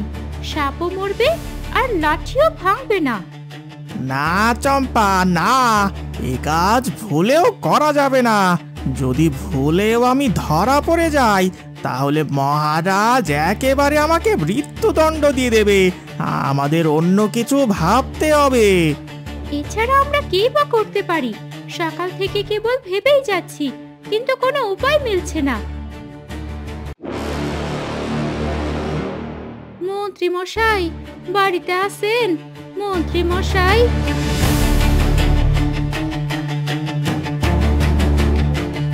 এ কি মিনতি, এই সময় তুমি আমার বাড়িতে? রাজবাড়ির সবকিছু ঠিক আছে তো? কিছুই ঠিক নেই মন্ত্রী মশাই, কিছুই ঠিক নেই। আপনার কন্যা চম্পার বিরুদ্ধে ভয়ঙ্কর ষড়যন্ত্র করেছে ওই শিউলি। এসব কি বলছো মিনতি? আমার মেয়ের বিরুদ্ধে ষড়যন্ত্র? আমাকে সবটা খুলে বলো। মন্ত্রী মশাই, আপনার কন্যা যে প্রতিদিন সন্ধ্যায় রাজবাড়ির কুয়ায় জল আনতে যায়, সেই কথা শিউলি জানে। তাই তো শিউলি ঠিক করেছে আজকে সন্ধ্যায় জল আনতে গেলে সে ধাক্কা দিয়ে চম্পাকে গভীর কুয়ায় ফেলে দেবে। সর্বনাশ! আমার মেয়ে চম্পাকে সরাতে এত বড় ঘৃণ্য ষড়যন্ত্র করেছে ওই মেয়ে। শুধু তাই না মন্ত্রী মশাই, আমাকে বলেছে আমি যেন ওই সময় চম্পার সাথে কথা বলে তাকে ব্যস্ত রাখি, এতে করে পিছন থেকে শিউলি আসলেও চম্পা কিছু টের পাবে না। আমি সব কথা এক্ষুনি মহারাজের কানে দিচ্ছি, তারপর যা করার উনি করবেন। না বাবা, এমন করলে হিতের বিপরীত হয়ে যাবে। ভুলে যাবেন না, শিউলি রাজকুমার আদিত্যের হবু বউ। তার নামে এই বদনাম মহারাজ এত সহজে মেনে নেবে না। কিন্তু আমরা তো মিথ্যে কথা বলছি না, মিনতি তো সব নিজের কানে শুনে এসেছে। একটা দাসীর কথা মহারাজ কোনোদিন বিশ্বাস করবে না। শেষ পর্যন্ত সব দোষ এসে আপনার ঘাড়ে পড়বে। তাহলে এখন উপায়? ওই শিউলিকে না থামালে ও তো তোমার ক্ষতি করে ফেলবে চম্পা।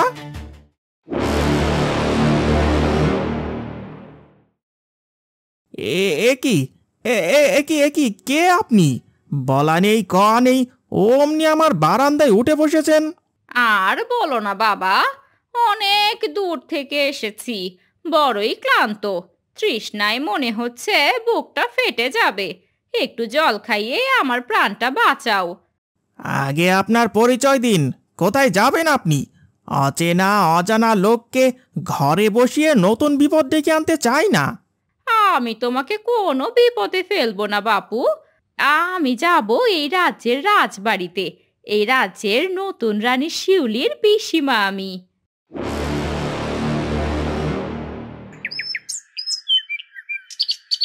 মনে থাকে যেন, আমি যেমন বলেছি ঠিক তেমন করতে হবে, তা না হলে তুই শেষ। আপনি কোনো চিন্তা করবেন না নতুন রানী, আমি আপনার কথা মতোই কাজ করব। এ কি মিনতি, ওর মুখটা তো ঢাকা রয়েছে। ও চম্পা তো, আবার অন্য কেউ নয় তো?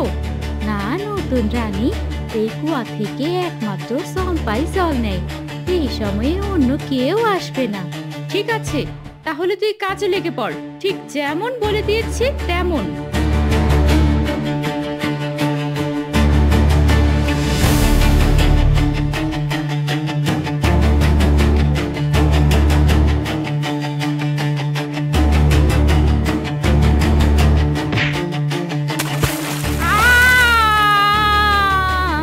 বাঁচাও শিউলি, আমাকে বাঁচা।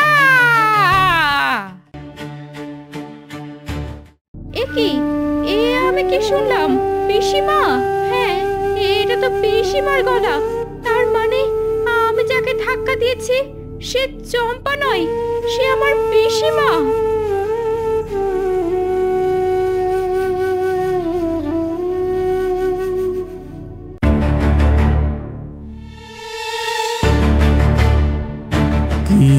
হয়েছে শিউলি? কে চিৎকার করে উঠল? সবকিছু ঠিক আছে তো? পিসিমা, আমার পিসিমা এই কুয়ায় পড়ে গেছে মহারাজ। আমার পিসিমাকে বাঁচান, তাড়াতাড়ি তুলুন। তোমার পিসিমা এইখানে, এই কুয়ার ভেতর? কি বলছো এইসব শিউলি? রানী, এখন এসব কথা বলার সময় না। সেনা, এক্ষুনি কুয়া থেকে ওনাকে তোলার ব্যবস্থা করো। ক্ষমা করবেন মহারাজ, এই কুয়ায় কেউ পড়ে গেলে তাকে তুলে আনা অসম্ভব। কিছুদিন আগে এক সেনা এখানেই পড়ে মারা গিয়েছিল, তার মৃতদেহ পর্যন্ত আমরা তুলতে পারিনি। সর্বনাশ! এখন কি হবে? আমার হাতে আর সময় নেই, আমাকে এবারে কিছু একটা করতে হবে। হে মহাশক্তিশালী তোতা, আমাকে সাহায্য করো, পিসিমাকে এই কুয়া থেকে তুলে দাও। ঠিক এই সময়ে অন্ধকারে উড়ে এলো শিউলির সেই তোতা, আর ওদেরকে ঘিরে ঘুরতে থাকলো। এক সময় তোতাটা কুয়ার গভীরে মিলিয়ে যায়। কুয়ার চারপাশে লোকগুলো শ্বাসরুদ্ধ হয়ে দাঁড়িয়ে রইল। খানিক দূরে সবার চোখের আড়ালে দাঁড়িয়ে আছে মন্ত্রী আর তার মেয়ে চম্পা। এসব কি হচ্ছে বাবা? এখন ওই তোতা যদি শিউলির পিসিকে জীবিত অবস্থায় কুয়া থেকে তুলে আনে, তাহলে তো আমরা ফেঁসে যাব। কিচ্ছু হবে না। তোমার কি মনে হয় একটা তোতা গোটা একটা মানুষকে ওই গভীর কুয়ো থেকে তুলে আনতে পারবে? শোকে পাগল হয়ে গেছে ওই শিউলি, তাই যা মনে আসছে তাই করছে। জানি না বাবা, আমার কিন্তু খুব ভয় করছে। শেষে তীরে এসে তোরে না ডোবে।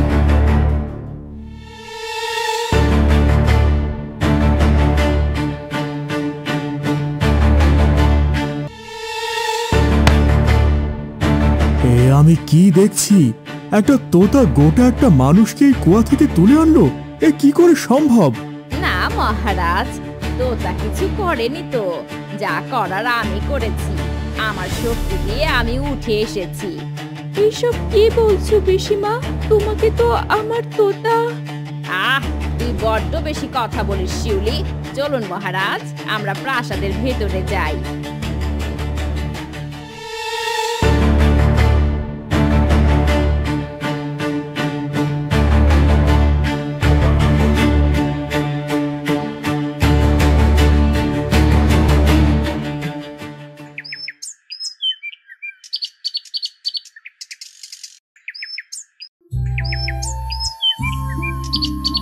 আর এক পা চলছে না যেন। ক্ষুধায় সারা শরীর যেন ভেঙে পড়েছে। একটু খাবার না পেলে হয়তো এখানে আমার মৃত্যু হবে।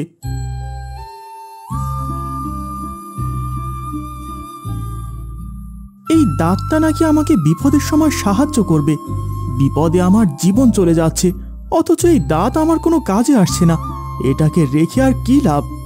রাজকুমার আদিত্য নীল বানরের সেই দাঁত ছুঁড়ে ফেলতে যাবে, ঠিক সেই সময় গাছের বানরেরা বিভিন্ন রকমের সুস্বাদু ফল রাজকুমার আদিত্যের সামনে ফেলতে লাগলো। এত ফল! এ খেয়ে আমাকে জীবন বাঁচাতে হবে, আমাকে বাঁচতে হবে।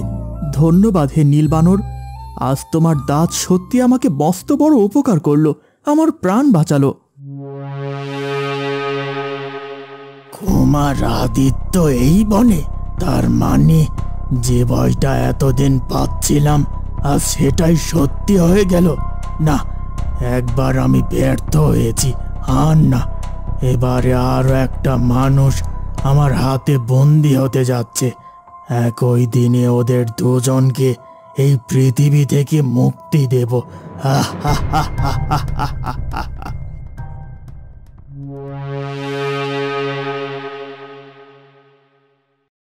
কে তুই বাছা? মনে হচ্ছে অনেক ক্লান্ত। আমি রাজকুমার আদিত্য। ভাগ্যের নিষ্ঠুর পরিহাসে আজ আমি রাজ্য ছাড়া হয়ে বনে জঙ্গলে ঘুরে বেড়াচ্ছি। বড়ই ক্লান্ত আমি। আমার সাথে আয় বাছা, আমি তোর সব ক্লান্তি দূর করে দেব। তোর সব সমস্যা আমি সমাধান করব। সত্যি তান্ত্রিক, আপনি আমাকে সাহায্য করবেন? আমাকে সঠিক পথ দেখাবেন? নিশ্চয় দেখাবো, আয় আমার সাথে আয়।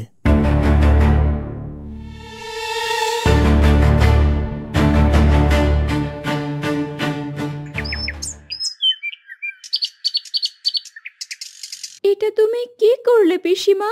কাল আমাকে সবার সামনে এমন ছোট করতে পারলে? আমার তোতা তোমাকে তুলে আনলো আর তুমি বললে এটা তোমার ক্ষমতা। তুই একটা আস্ত বোকা। কি ভেবেছিস? হ্যাঁ, মহারাজ যদি একবার জানতে পারে যে এই তোতার শক্তি অতি অলৌকিক, তাহলে কি সে এটাকে নিয়ে যেত না? সত্যিই তো, এই কথা তো একবারও আমার মাথায় ধরেনি। আর একটু হলেই তো আমি বলে ফেলেছিলাম। প্রতিটি পা আমাদের বুঝে ফেলতে হবে। আমাদেরকে সরাতে আরেক পক্ষ যে ওত পেতে আছে, সেই খবর কি রাখিস? কাদের কথা বলছো বলো তো? তার আগে বল তো, আমি কুয়োর কাছে এলাম কি করে? আমার কি ওখানে আসার কথা ছিল? আসলেই তো, তুমি রাজবাড়ির কুয়ায় কি করতে আসবে? ওখানে ওই রাতের অন্ধকারে তো তোমার আসার কথা না। তাহলে শোন, আমাদের রাজ্যের একটা নিয়ম আছে, এখানে নতুন কেউ রাজবাড়ির অন্দরমহলে ঢুকতে চাইলে তাকে রাজবাড়ির কুয়ো থেকে কলসি ভর্তি জল নিয়ে যেতে হয়। এটা আবার কেমন নিয়ম? এমন তো আগে কখনো শুনিনি। রাজরাজাদের সব রাজকীয় নিয়ম কানুন এসব মেনে চলতে হবে, তা না হলে রাজবাড়ির অন্দরমহল তো দূরের কথা, রাজপ্রাসাদের আশেপাশেও পাও রাখতে পারবে না। হ্যাঁ, এখন আপনি ভেবে দেখুন কি করবেন। এত দূরে এসে ভাতিজির সাথে দেখা না করে চলে যাবেন, নাকি নিয়ম কানুন মেনে আগাবেন? না, আমি আমার শিউলির সাথে দেখা না করে যাব না। আমি সব নিয়ম মানতে রাজি আছি। কোথায় যেতে হবে বলো। তাহলে চলুন চলুন আমার সাথে। তার মানে এসব ওই মিনতি, মন্ত্রী আর চম্পার কাজ? ওরা আমার হাতেই তোমাকে মারতে চেয়েছিল পিসিমা, আর তুমি ওদের কথা একবারও বললে না। আবার বোকামি করছিস তুই শিউলি। ওদের জন্য আমার অন্য ষড়যন্ত্র সাজানো আছে। এবারে দেখি কার ষড়যন্ত্রের ধার কতটা। কিন্তু পিসিমা, মহারাজা রানীমা তো সবটা সামনে বসেই দেখেছে। তারা যদি কিছু সন্দেহ করে, আর যাই হোক, আমি তো এখনো এই রাজ্যের রানী হতে পারিনি। তোকে রানী বানানোর ব্যবস্থা আমি করছি, সেই সাথে ওই রাজা রানীর ব্যবস্থাও করছি। শুধু আমার কথা মতো কাজ করে যা।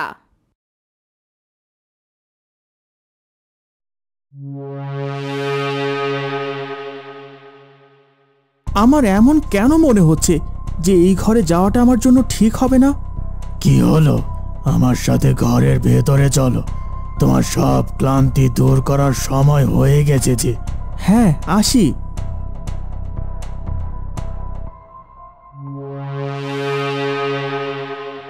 এ কি, বানর আমার হাত ধরে রেখেছে যে, আমাকে ঘরে যেতে দিচ্ছে না কেন? তুচ্ছ বানর, তুই আমার কাজে বাধা দিস? আজ আমার হাতেই তোর শেষ হবে।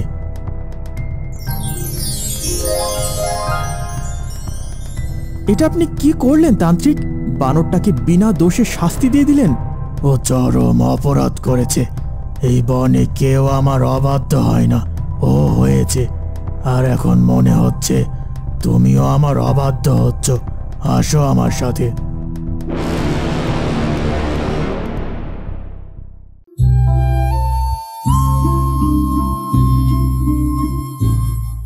আজকে আমার এত ভালো লাগছে কেন? মনে হচ্ছে আমার মুক্তির সময় এসে গেছে। তার মানে কি এই বনে কোনো সৎ রাজকুমারের পা পড়েছে? যদি তাই হয়, তাহলে এই দুষ্টু তান্ত্রিককে ফাঁকি দিয়ে কুমার কি আমার কাছে পৌঁছাতে পারবে? আমাকে মুক্তি দিতে পারবে? কিছুদিনের ব্যবধানে আমাদের সবকিছু কেমন যেন এলোমেলো হয়ে গেল, তাই না মহারাজ? হ্যাঁ রানী, জানি না কোন পাপের শাস্তি পাচ্ছি। ঘর নিয়ে যদি সব সময় এমন চিন্তায় থাকতে হয়, তাহলে রাজ্য নিয়ে কখন চিন্তা করব? ধৈর্য ধরুন মহারাজ, সব ঠিক হয়ে যাবে। বিপদের ঘনঘটা একদিন নিশ্চয়ই আমাদের ওপর থেকে সরে যাবে। তুমি কি গত রাতে একটা বিষয় লক্ষ্য করেছো রানী? কোন বিষয়টা বলুন তো মহারাজ? আমাদের সামনে বসে কিন্তু শিউলি ওর তোতাটাকে ওর পিসিমাকে কুয়া থেকে তুলে আনতে আদেশ করলো। হ্যাঁ, আর তোতাটা তো আদেশ মতোই কুয়া থেকে শিউলির পিসিমাকে তুলে আনলো। হ্যাঁ, তবে ওর পিসিমা কুয়া থেকে বের হওয়ার পরে গোটা বিষয়টাই অস্বীকার করে। কুয়া থেকে সে নাকি নিজের শক্তিতে উঠে এসেছে। এটা কিভাবে সম্ভব বলো রানী? হ্যাঁ, আপনার সন্দেহ হওয়াটা স্বাভাবিক। যেখানে সেনা বলল ওই কুয়া থেকে কোনো মানুষকে বের করে আনা সম্ভব না, সেখানে শিউলির বয়স্ক পিসিমা কুয়া থেকে একা একাই উঠে আসবে, এটা তো বিশ্বাসযোগ্য মনে হচ্ছে না। এটাই তো কথা। তাছাড়া শিউলির পিসিমা যদি রাজবাড়িতে আসে তাহলে তো সে প্রধান ফটকে আসবে। রাজবাড়ির পিছনে ওই কুয়ার কাছে কেন যাবে? মহারাজ, আমার মনে হয় শিউলির পিসিমা খুবই ধূর্ত প্রকৃতির মহিলা। নিশ্চয়ই সে আমাদের কাছ থেকে কিছু লুকানোর চেষ্টা করছে, আর এই জন্যই আমাদেরকে তখন মিথ্যা বলেছে। কিন্তু কি এমন কথা থাকতে পারে যা আমাদের থেকে লুকাতে যাচ্ছে? এটা আমাকে যে করে হোক বের করতে হবে। এই দেখো, আমার হাতে একটা সোনার আংটি আর একটা রূপার আংটি। এই তোমার সব ক্লান্তি দূর করে দিতে পারবে।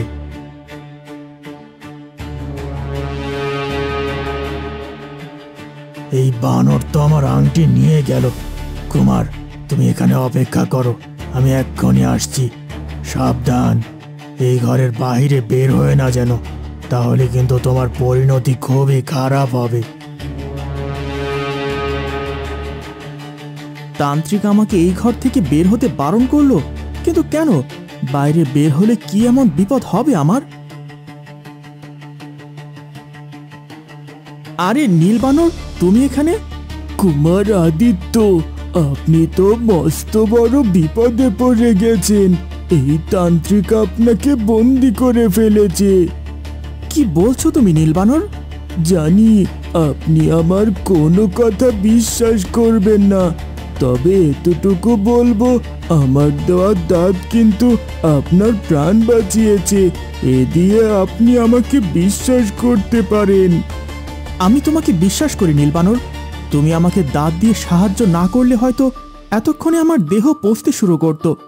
এখন বলো বানর, এই তান্ত্রিক কেন আমার ক্ষতি করবে? আমাকে বন্দি করে তার কি লাভ? অনেক লাভ আছে। এই তান্ত্রিককে নিয়ে অনেক কথা আছে, আমি আস্তে আস্তে সব বলবো। তবে তার আগে আপনাকে আমার বাঁচাতে হবে। এক্ষুনি ওই তান্ত্রিক এসে পড়বে আর আপনাকে ঘুম পাড়িয়ে দেবে। আমাকে ঘুম পাড়িয়ে দেবে? কিন্তু কেন, কিভাবে? তান্ত্রিক তার সোনার রূপোর আংটি দিয়ে আপনাকে ঘুম পাড়িয়ে দিতে পারে। তার উদ্দেশ্য আপনাকে বলি দিয়ে মহাতন্ত্র সাধনায় সিদ্ধি লাভ করা। আমাকে বলি দেবে? কি বলছো এসব? হ্যাঁ, এজন্যই আমি আপনাকে সাহায্য করতে চলে এসেছি। আমাকে দাঁতটা ফিরিয়ে দিন, এরপরে তান্ত্রিক আপনাকে ঘুম পাড়িয়ে ফেললেও আমি আপনাকে বাঁচাতে পারবো। সত্যি তুমি আমাকে বাঁচাবে বানর? আমার যে বাঁচতেই হবে। অনেক প্রতিশোধ নেওয়া বাকি, অনেক মিথ্যাকে সবার সামনে তুলে ধরা বাকি। এখন সময় কম কুমার, এক্ষুনি তান্ত্রিক ফিরে আসবে। আমার সাথীরা বেশিক্ষণ তান্ত্রিককে দূরে নিয়ে যেতে পারবে না। আপনি তাড়াতাড়ি আমার দাঁতটা আমাকে ফিরিয়ে দিন। আমি কথা দিলাম শীঘ্রই আমাদের দেখা হবে।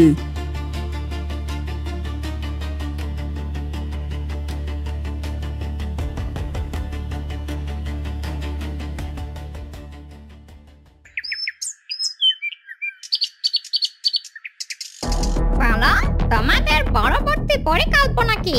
কার ক্ষতি করতে চাও? বলো বলো। তুমি এমন করে কথা বলছো কেন তোতা? আমরা কি তোমার সাথে কোনো অন্যায় করেছি? তোমাকে কষ্ট দিয়েছি? শুরু থেকেই আমাকে তোমরা খারাপ কাজে ব্যবহার করে আসছো। নিজেদের লোভ আর স্বার্থ হাসিল করেছো আমাকে দিয়ে। স্বার্থ আর কতটুকু দেখেছিস রে তোতা? এ তো কেবল শুরু, তোকে দিয়ে যে অনেক কাজ করাবো এখনো। এর শাস্তি তোমরা পাবে। একদিন না একদিন রাজা রানী সহ সবার চোখের সামনে থেকে পর্দা সরে যাবে। সেই পর্দা সরে যাওয়ার আগেই আমি ওই রাজা আর রানীকেই সরিয়ে ফেলবো, আর এই কাজে আমাকে সাহায্য করবি তুই। তবে তার আগে আরেকটা কাজ আছে। মন্ত্রী মশাই, আমাদের সব কথা তো ফাঁস হয়ে গেছে। শিউলির পিসিমা সবকিছু শিউলির কাছে বলে দিয়েছে। সর্বনাশ! তাহলে এখন উপায়, একবার যদি এই কথা মহারাজের কানে যায় তাহলে আমাদের তিনজনকে জ্যান্ত মাটিতে পুঁতে ফেলবে। আজ হোক আর কাল হোক এ কথা নিশ্চয়ই ওরা মহারাজের কানে পৌঁছে দেবে। তখন যে খারাপ হবে তা তো আমরা এখনই বুঝতে পারছি, তাই যা করার আমাদেরকে আগেই করতে হবে। না না, শিউলি বা ওর পিসিমা কেউই এই কথা মহারাজের কানে দেবে না। কি বলছো এসব মিনতি? এই কথা বলবে না? না মন্ত্রী মশাই, ওদের সব কথা আমি আড়াল থেকে শুনে এসেছি। ওরা আমাদের অন্যভাবে সরাতে চায়। আমাদের সরানোর পরে রাজা রানীকে সরাবে, তারপরে এই গোটা রাজ্য দখল করবে। এখন কে করবে বাবা? মিনতির কথা শুনে মনে হচ্ছে আমাদের উপর শীঘ্রই আরেকটা বিপদ আসতে যাচ্ছে। আমাদের এবারে কিছু একটা করতেই হবে। আমার মাথায় কিন্তু অন্য একটা কথা ঘুরছে। আমার মনে হয় শিউলির ওই তোতাটার ক্ষমতা অনেক, আর এই ক্ষমতার জোরেই শিউলিও এত বড় বড় কথা বলতে পারে। হ্যাঁ বাবা, গত রাতে ওর পিসিমা যতই কথা খোরাক না কেন, আমি ঠিক ধরতে পেরেছি যা হয়েছে তার সবই ওই আশ্চর্য তোতার অলৌকিক ক্ষমতার কারণে। তা না হলে ওই কুয়া থেকে ওঠা কোনো মানুষের পক্ষে সম্ভবই না। তাহলে এখন আমাদের কি করা উচিত? যে তোতাকে নিয়ে ওরা এত শক্তিশালী হয়েছে সেই তোতাকেই সরিয়ে ফেলতে হবে। তাহলে ওরা আমাদের থেকে দুর্বল হয়ে পড়বে, তখন আমাদের স্বার্থ হাসিলের সুবিধা হবে। কিন্তু ওই তোতা তো সব সময় শিউলির সাথেই থাকে। ওকে সরানোর চেষ্টা করতে গেলেও তো আমরা ধরা পড়ে যাব। আমার মাথায় একটা বুদ্ধি এসেছে। রাজবাড়ির বাগানে দেখলাম একটা আপেল গাছ আছে, সেই গাছে অনেক আপেলও ধরেছে। শুনেছি শিউলি নাকি তোতাটাকেও আপেল খাওয়ায়। মিনতি যদি ওই বনের আপেলে বিষ মিশিয়ে তোতার আপেলের সাথে পাল্টে দিয়ে আসতে পারে তাহলেই হলো। কিন্তু একবার ওই শিউলির কথা লুকিয়ে শুনতে গিয়ে আমি যে ধরা পড়ে গেছি। এবারে যদি কোনো মতে ধরা পড়ে যাই তাহলে আমাকে নির্ঘাত মেরে ফেলবে সে। কিচ্ছু হবে না, আপেল পেরে দেওয়ার দায়িত্ব আমার। তুই শুধু সুযোগ বুঝে আপেলগুলো পাল্টে দিবি, আর কোনো কাজ নেই। ঠিক আছে, আমি রাজি। যে করেই হোক আগে ওই তোতাকে সরাতে হবে। বজ্জাত বানর কি ভেবেছিল আমার আংটি নিয়ে পালাবে? মরতে হলো তো শেষ পর্যন্ত। আপনি বানরটাকে মেরে ফেললেন তান্ত্রিক? এই বনের সবাই আমার দাস। আমার কথা অমান্য কেউ করে না। যে অমান্য করে তার এই শাস্তি প্রাপ্য। যাক সে কথা, তুমি নিশ্চয় আমার কথা অমান্য করে ঘর থেকে বাইরে বের হওনি? না তান্ত্রিক, আমি বের হইনি। কিন্তু আমার এমন কেন মনে হচ্ছে যে আমার অনুপস্থিতি এখানে কেউ এসেছিল? তা না হলে আমার এমন অস্বস্তি লাগছে কেন? এই আপনার মনের ভুল তান্ত্রিক। এখানে আর কেই বা আসবে বলুন? হ্যাঁ, সেটাও ঠিক। নাও কুমার, সোনার আংটি ডান হাতে আর রূপার আংটি বাঁ হাতে পরে নাও। দেখবে তোমার সব ক্লান্তি দূর হয়ে সারা শরীরে শান্তি নেমে আসবে।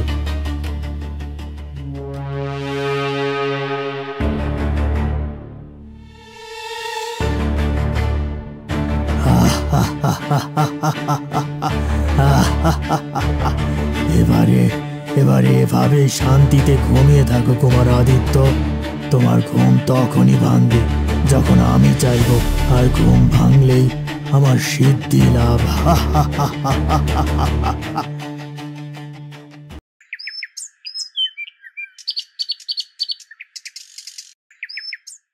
মন্ত্রী মশাইয়ের কথা মতো বাগানের আপেল গাছ থেকে আপেল পেড়ে নিয়ে যেতে হবে। ওই তো গাছটাকে দেখা যাচ্ছে, বেশ অনেক আপেল ধরেছে গাছটায়। যাই, কেউ চলে আসার আগে তাড়াতাড়ি গোটা কয়েক আপেল পেড়ে ফেলি। মিনতি আপেল গাছটার দিকে এগিয়ে যায়, আর একটা আপেল ছিঁড়তেই গাছটা অলৌকিকভাবে ভ্যানিশ হয়ে যায়। গাছের পরিবর্তে দেখা যায় একটা তোতা দাঁড়িয়ে আছে। এসব কি হচ্ছে? আপেল গাছটা কোথায় গেল? তার জায়গায় এই তোতাই বা কি করে এলো? ভয় পেও না মিনতি, আমি তোমাকে সব বুঝিয়ে বলছি। আমি এতদিন ওই শিউলির কারণে আপেল গাছ হয়েছিলাম। কি বলছো কি এসব তোতা? আমি ঠিক বলছি। সেদিন শিউলির হাতের পদ্মটা আমাকে আপেল গাছ বানিয়ে দেয়, আর পদ্ম হয়ে যায় তোতা, যে রাজকুমার আদিত্যের নামে মিথ্যা কথা বলে ফাঁসিয়ে দেয়। আর এই কারণে বিনা দোষে কুমার আদিত্য আজও শাস্তি ভোগ করছে। আমি জানতাম রাজকুমার আদিত্য কোনো দোষ করতেই পারেন না। মহারাজ তাকে বিনা দোষে শাস্তি দিয়েছেন। কিন্তু তোতা, এখন কি হবে? ওই দুষ্ট শিউলিকে কি আমরা তাড়াতে পারবো না? নিশ্চয় পারবো। আমি এক্ষুনি রাজকুমার আদিত্যর কাছে যাচ্ছি। যেখানে থেকে পারি আমি তাকে খুঁজে বের করব। তবে আমি যে আসল রূপ ফিরে পেয়েছি এটা তুমি কাউকে বলবে না যেন। ঠিক আছে, তুমি নিশ্চিন্তে থাকো তোতা, এ কথা কেউ জানতে পারবে না।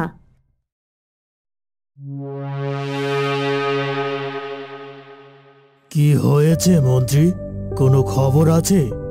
মহারাজ, আমি আপনাকে খুবই জরুরি কথা বলতে এসেছি, কিন্তু আপনি আমার কথা শুনে রাগ করবেন না তো? না মন্ত্রী, আমি রাগ করব না। তুমি বলো, কি জরুরি কথা? মহারাজ, গত কিছুদিন যাবৎ রাজবাড়ি থেকে যেন সমস্যা ছাড়ছে না। একটার পর একটা সমস্যা লেগেই আছে। আপনি কি বুঝতে পারছেন এসব কেন হচ্ছে? না মন্ত্রী, আমি সারাদিন এই নিয়ে চিন্তায় থাকি, কিন্তু কিছুতেই বুঝতে পারছি না কেন এই বিপদ এসে আমাদের রাজবাড়িতে জড়ো হয়েছে।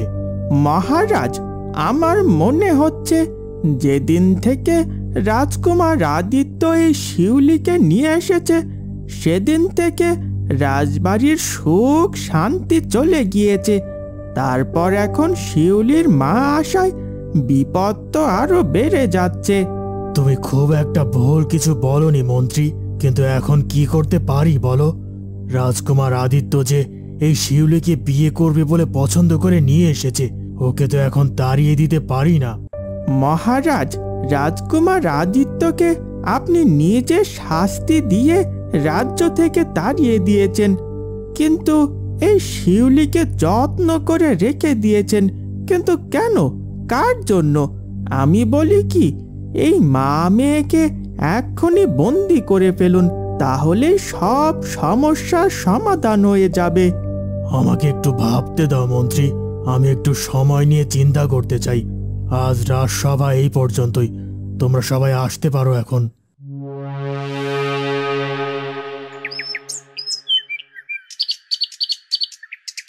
বলো তো তোতা, এরপরে এই রাজ্যের রানী কে হবে? কেউ হবে না, যে রানী আছে সেই থাকবে। বাজি তোতা, তোমার তো দেখছি ভবিষ্যৎ বলার কোনো ক্ষমতাই নেই। ভালো করে বলো, কে এই রাজ্যের ভবিষ্যৎ রানী হবে? আমি ভালো করে চিন্তা করেই বলছি, এই রাজ্যের ভবিষ্যৎ রানী হবে বর্তমান রানী, যতদিন তার মৃত্যু না হয়। তবে একটা বিষয়। হ্যাঁ বলো বলো, কোন বিষয়?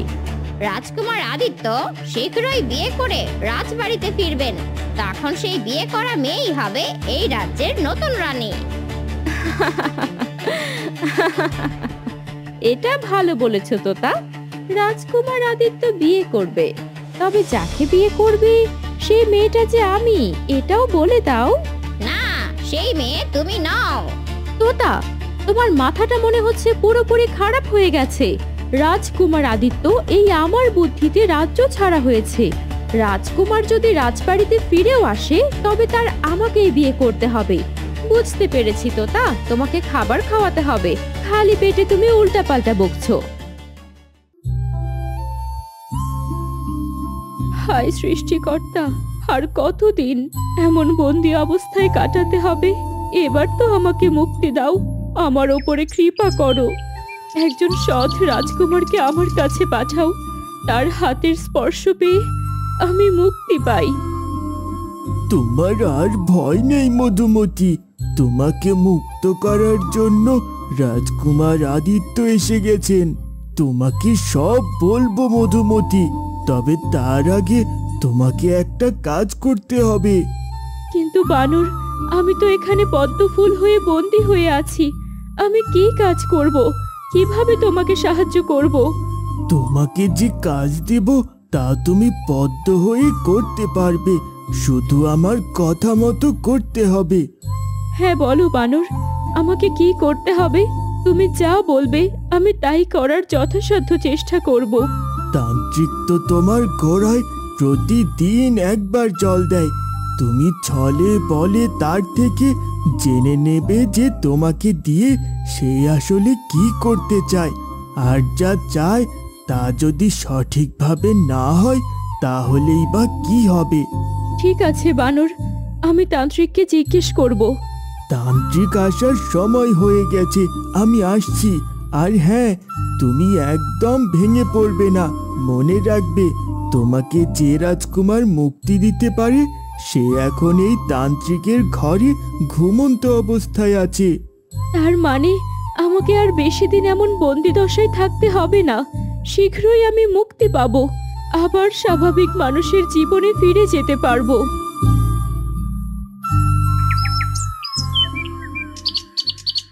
সবই তো শুনলে রানী, এখন আমারও কিন্তু মন্ত্রীর মতো একই রকম মনে হচ্ছে। তার মানে মহারাজ, আপনার মনে হচ্ছে ওই শিউলি আর তার মাই হলো আসল দোষী, তারাই আমাদের বিরুদ্ধে ষড়যন্ত্র করছে? এখনো তো কিছুই সঠিকভাবে জানতে পারলাম না, তবে মন্ত্রীর বলা একটা কথা কিন্তু খুবই সত্য। ওই শিউলি এই রাজবাড়িতে আসার পর থেকেই আমাদের দুঃখের দিন শুরু হয়েছে। মনে হচ্ছে রাজা রানী দুজনে আমাদের নিয়ে কথা বলছে। আমি রাজার মুখে স্পষ্ট শিউলির নাম বলতে শুনেছি। তার মানে কি আমাদেরকে রাজা রানী সন্দেহ করতে শুরু করেছে?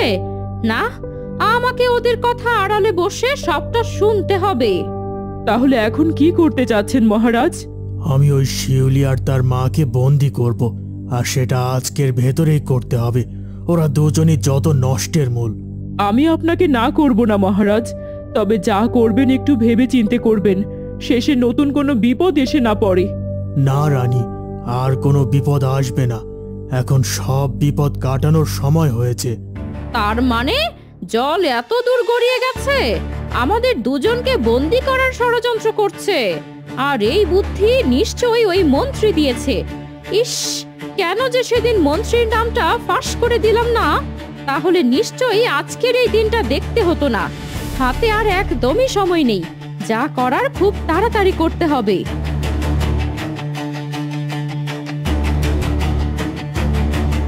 নতুন রানী, আমাকে ডেকেছেন? হ্যাঁ, তুই কোথায় থাকিস বলতো? আমার তোতার জন্য আপেল নিয়ে আয়, ওর বড় ক্ষুধা পেয়েছে। ঠিক আছে নতুন রানী, আমি এক্ষুনি তোতার জন্য আপেল নিয়ে আসছি।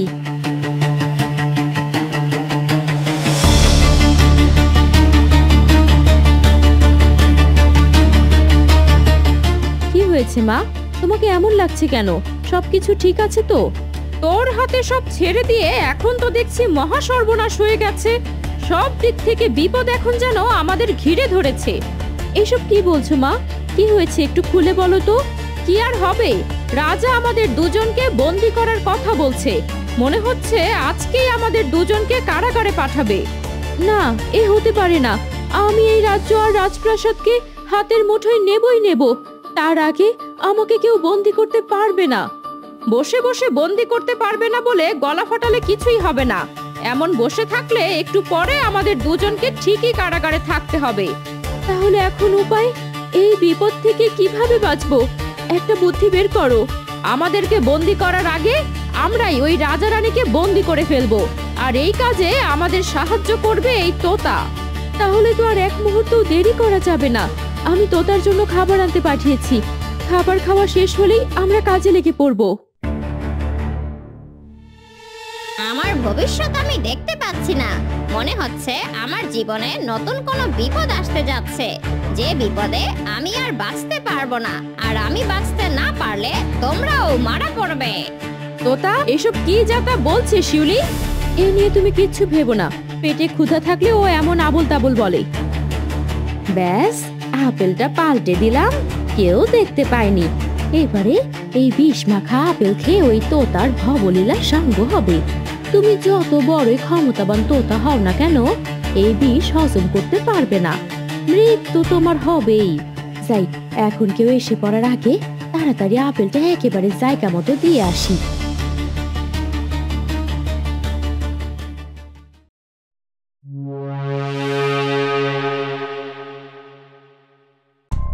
আজকে ফিরতে একেবারে সন্ধ্যা হয়ে গেল রে মেয়ে। তোর সময় যে ফুরিয়ে এসেছে, তাই এখন বড়ই ব্যস্ত সময় যাচ্ছে।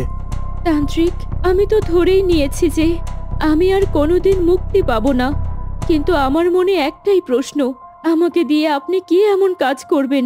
কেন আমাকে এমন বন্দি করে রেখেছেন? হ্যাঁ, তোকে এখন আর বলতে দোষ নেই।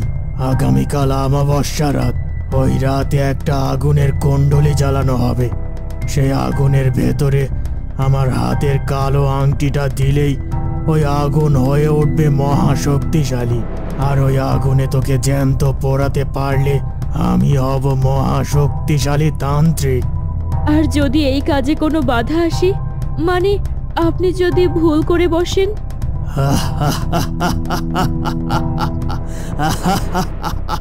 তুই কি এখনো আমার হাত থেকে বেঁচে যাওয়ার কথা চিন্তা করছিস? এই দিন আর কখনো আসবে না। আমি এই কাজে কোনো ভুল করব না।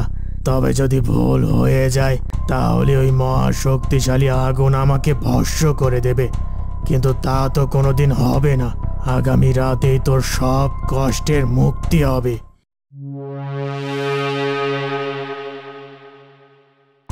নে, তাড়াতাড়ি আপেলটা খেয়ে নে, একটু পরে অনেক বড় কাজ করতে হবে যে।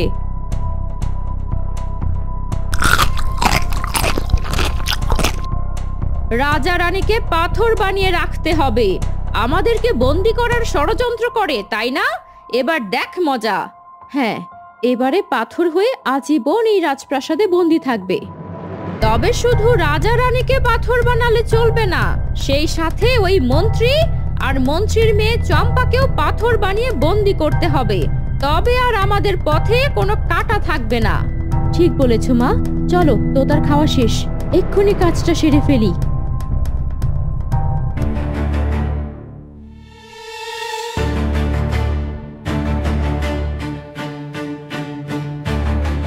এ কি, তোমরা এই সময় আমাদের ঘরে?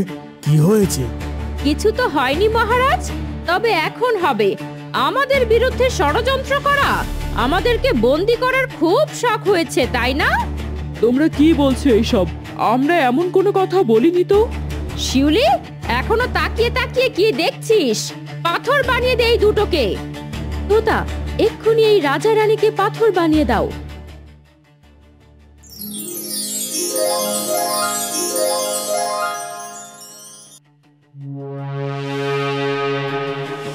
মন্ত্রী আর ওর মেয়ের কাজটাও এখনই শেষ করে ফেল শিউলি।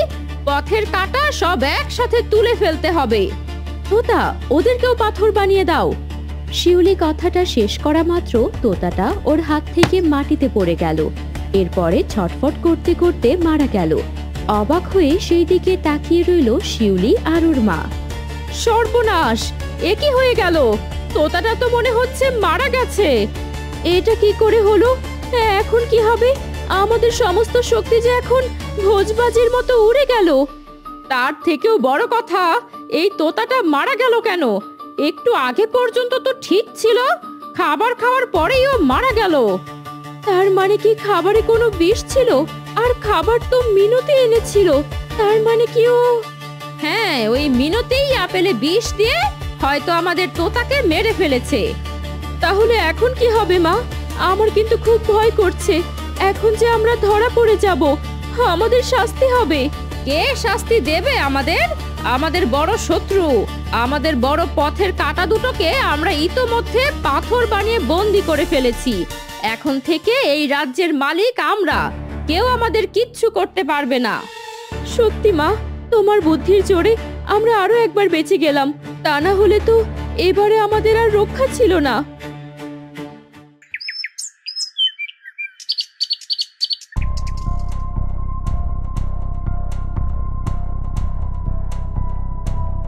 কি হয়েছে মিনতি? হঠাৎ এই রাতের বেলায় ছুটে এসেছো কেন? বুদ্ধিমতো কাজ করেছো তো, নাকি কোনো ঝামেলা পাকিয়ে এসেছো? আপনি যেমনটা বলেছেন আমি একদম তেমন কাজ করেছি মন্ত্রী মশাই, কিন্তু এখন তো নতুন বিপদ হয়ে গেছে। কেন মিনতি, কি হয়েছে আবার? ওই তোতা কি মারা যায়নি? মারা গেছে, কিন্তু মারা যাওয়ার আগে ওই তোতাকে দিয়ে শিউলি আর তার মা রাজা আর রানীকে পাথর বানিয়ে দিয়ে গেছে। আর এখন ওরা গোটা রাজ্য আর রাজপ্রাসাদ দখল করে বসে আছে। সর্বনাশ! এমন কিছু হবে তা তো আমি কল্পনাও করতে পারিনি। রাজা রানীকে পাথর বানিয়ে দিল।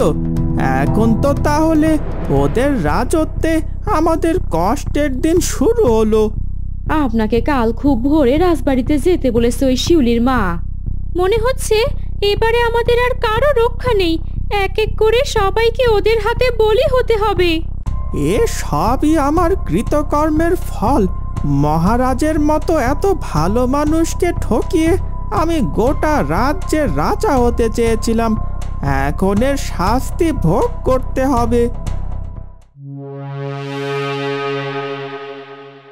আজকের দিনটা শান্তিতে ঘুমিয়ে নাও কুমার আদিত্য। আজকের রাতটাই তোমার জীবনের শেষ রাত।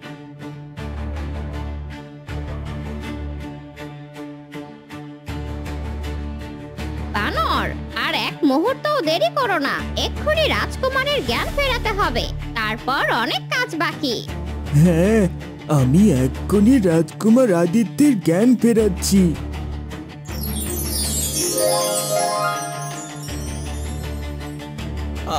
আমি কোথায়? আমাকে চিনতে পারছেন না রাজকুমার আদিত্য? আমি বলেছিলাম আপনাকে বাঁচাতে আসব। দেখুন, আমি আপনার কথা রেখেছি। আমি সেই তোতা কুমার যে আপনাকে খাবারে বিষের কথা বলেছিল। তুমি এখানে কি করছো? তোমার মুখ আমি দেখতে চাই না। তুমি আমার বাবার কাছে আমার নামে মিথ্যে বলেছ। আমি তোমার জন্য বিনা দোষে শাস্তি পাচ্ছি। না কুমার, আপনি ভুল বুঝছেন। রাজবাড়িতে আপনি যে মেয়েকে রেখে এসেছেন সেই আপনাকে বিনা অপরাধে ফাঁসিয়েছে। তার কাছে একটা মহা শক্তিশালী পদ্ম ফুল আছে। সেই ফুল দিয়ে এই তোতাকে সেদিন একটা আপেল গাছ বানিয়ে দেয়, আর পদ্মটাকে নকল তোতা বানিয়ে আপনার নামে মহারাজের কাছে মিথ্যে সাক্ষী দেয়, আর আপনি ফেঁসে যান। কিন্তু এই কথা তুমি কি করে জানলে বানর? এই ঘটনা তো আমার সাথে ঘটেছে, আর কারো পক্ষে তো জানা সম্ভব নয়। কুমার, ভুলে যাবেন না, আমি আপনাকে আমার একটা দাঁত দিয়েছিলাম। সেই দাঁত আপনার কাছে থাকাকালীন সময়ে আমি আপনার বিষয়ে সবকিছু জানতে পেরেছি। আপনি কাদের জন্য এই শাস্তি ভোগ করছেন তাও জানতে পেরেছি। তার মানে সবকিছুর জন্য দায়ী ওই শিউলি? ও আমার সাথে মিথ্যে ভালোবাসার অভিনয় করেছে। ওর মতলব সম্পর্কে আমি কিছুই বুঝতে পারলাম না। ওর মতলব হলো গোটা রাজ্য দখল করা, আর সেই কাজেও সফল হয়ে গেছে। সাথে আছে ওর মা। সেই তোতাকে দিয়ে ওরা আপনার মা বাবাকে পাথর বানিয়ে রেখেছে। কি বলছো বানর? আমার বাবা মা ওদের হাতে বন্দি? ওদের হাতে বন্দি আছে তা ঠিক বলা যাচ্ছে না, কারণ মিনতির বিষ মাখানো আপেল খেয়ে ওদের সেই তোতা মারা গিয়েছে, আর এখন ওরা রাজ্যের রাজা হয়ে বসে আছে। আমি এক্ষুনি রাজ্যে ফিরে যাব। তরবারির এক কোপে ওদের ধর থেকে মাথা আলাদা করে ফেলবো। উত্তেজিত হবেন না কুমার, এখানে আপনার আরো একটা কাজ আছে। মধুমতি ভেবে যাকে নিয়ে গেলেন সে তো আসল মধুমতি না। আপনি ভেবেছিলেন ওই শিউলি মধুমতি, কিন্তু মধুমতি তো আজ কত বছর যাবত এই বনের তান্ত্রিকের কাছে বন্দী হয়ে আছে। হ্যাঁ, আপনার ছোঁয়ায় ওর মুক্তি হবে, তারপরে আমরা একসাথে রাজপ্রাসাদে ফিরব। আমাকে তাহলে এক্ষুনি মধুমতির কাছে নিয়ে চলো।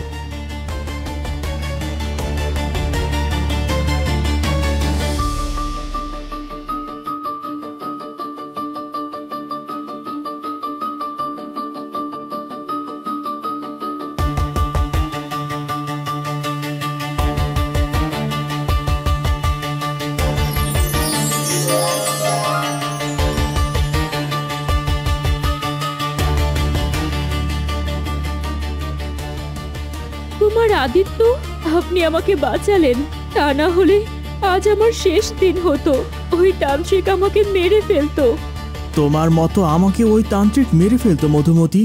এখন একদমই সময় নষ্ট করা ঠিক হবে না।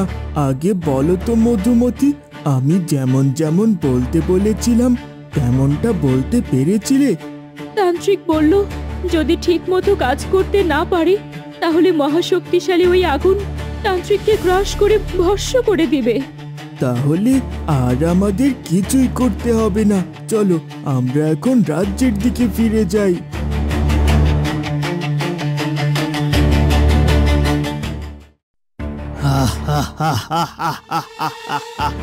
এবারে এসেছে সেই মুহূর্ত। আজকের পর আর কেউ তন্ত্র সাধনায় আমাকে হারাতে পারবে না। এই দিলাম আমার আংটি আগুনের মধ্যে। এবারে ওই দুটোকে নিয়ে আসি যারা আমার আজকের অস্ত্র।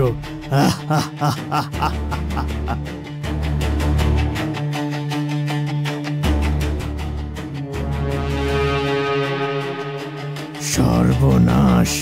রাজকুমার আদিত্য কোথায়? ঘর তো ফাঁকা পড়ে আছে, কোথায় চলে গেল? এখন ওই মধুমতিকে আহুতি দিতে হবে।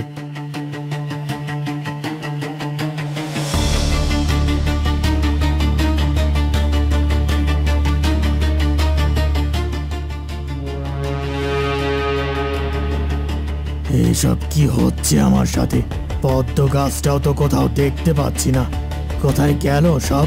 কে করলো আমার এত বড় ক্ষতি?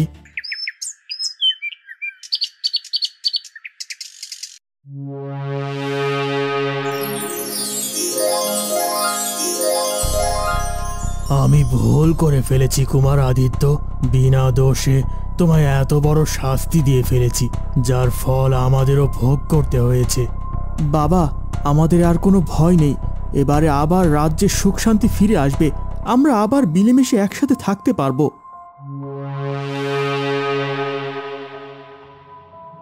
এ কি পিসিমা, তুমি এখানে? তার মানে এসব তোমার বুদ্ধিতে হয়েছে?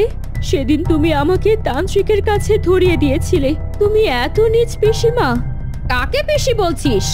আমি এখন এই রাজ্যের মালিক। এক্ষুনি তোদের সবকটাকে কারাগারে বন্দি করার আদেশ দিচ্ছি। এই, কে আছো?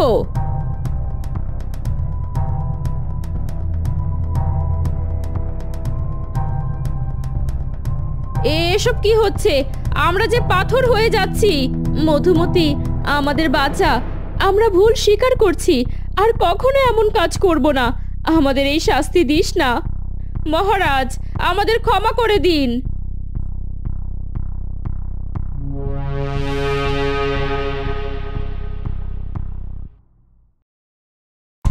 মহারাজ, আমাদের ক্ষমা করে দিন। লোভে পড়ে আমি রাজকুমার আদিত্যকে বিনে দোষে শাস্তি পাইয়েছি। সেদিন আমার কথার কারণে আপনি বেশি করে রাগ হয়েছিলেন। কিন্তু মহারাজ, এর শাস্তি আমরা সবাই পেয়েছি। ওই শিউলি আর তার মা আমাদের সবাইকে নির্দয়ভাবে মেরেছে। হ্যাঁ মহারাজ, আমাদের ক্ষমা করে দিন। এমন ভুল আর কখনো করব না। আমি সবাইকে ক্ষমা করে দিলাম। আমি আর কোনো শত্রুতা দেখতে চাই না, এখন একটু আনন্দ চাই। আর এই আনন্দ শুরু হবে কুমার আদিত্য আর মধুমতির বিয়ের মাধ্যমে।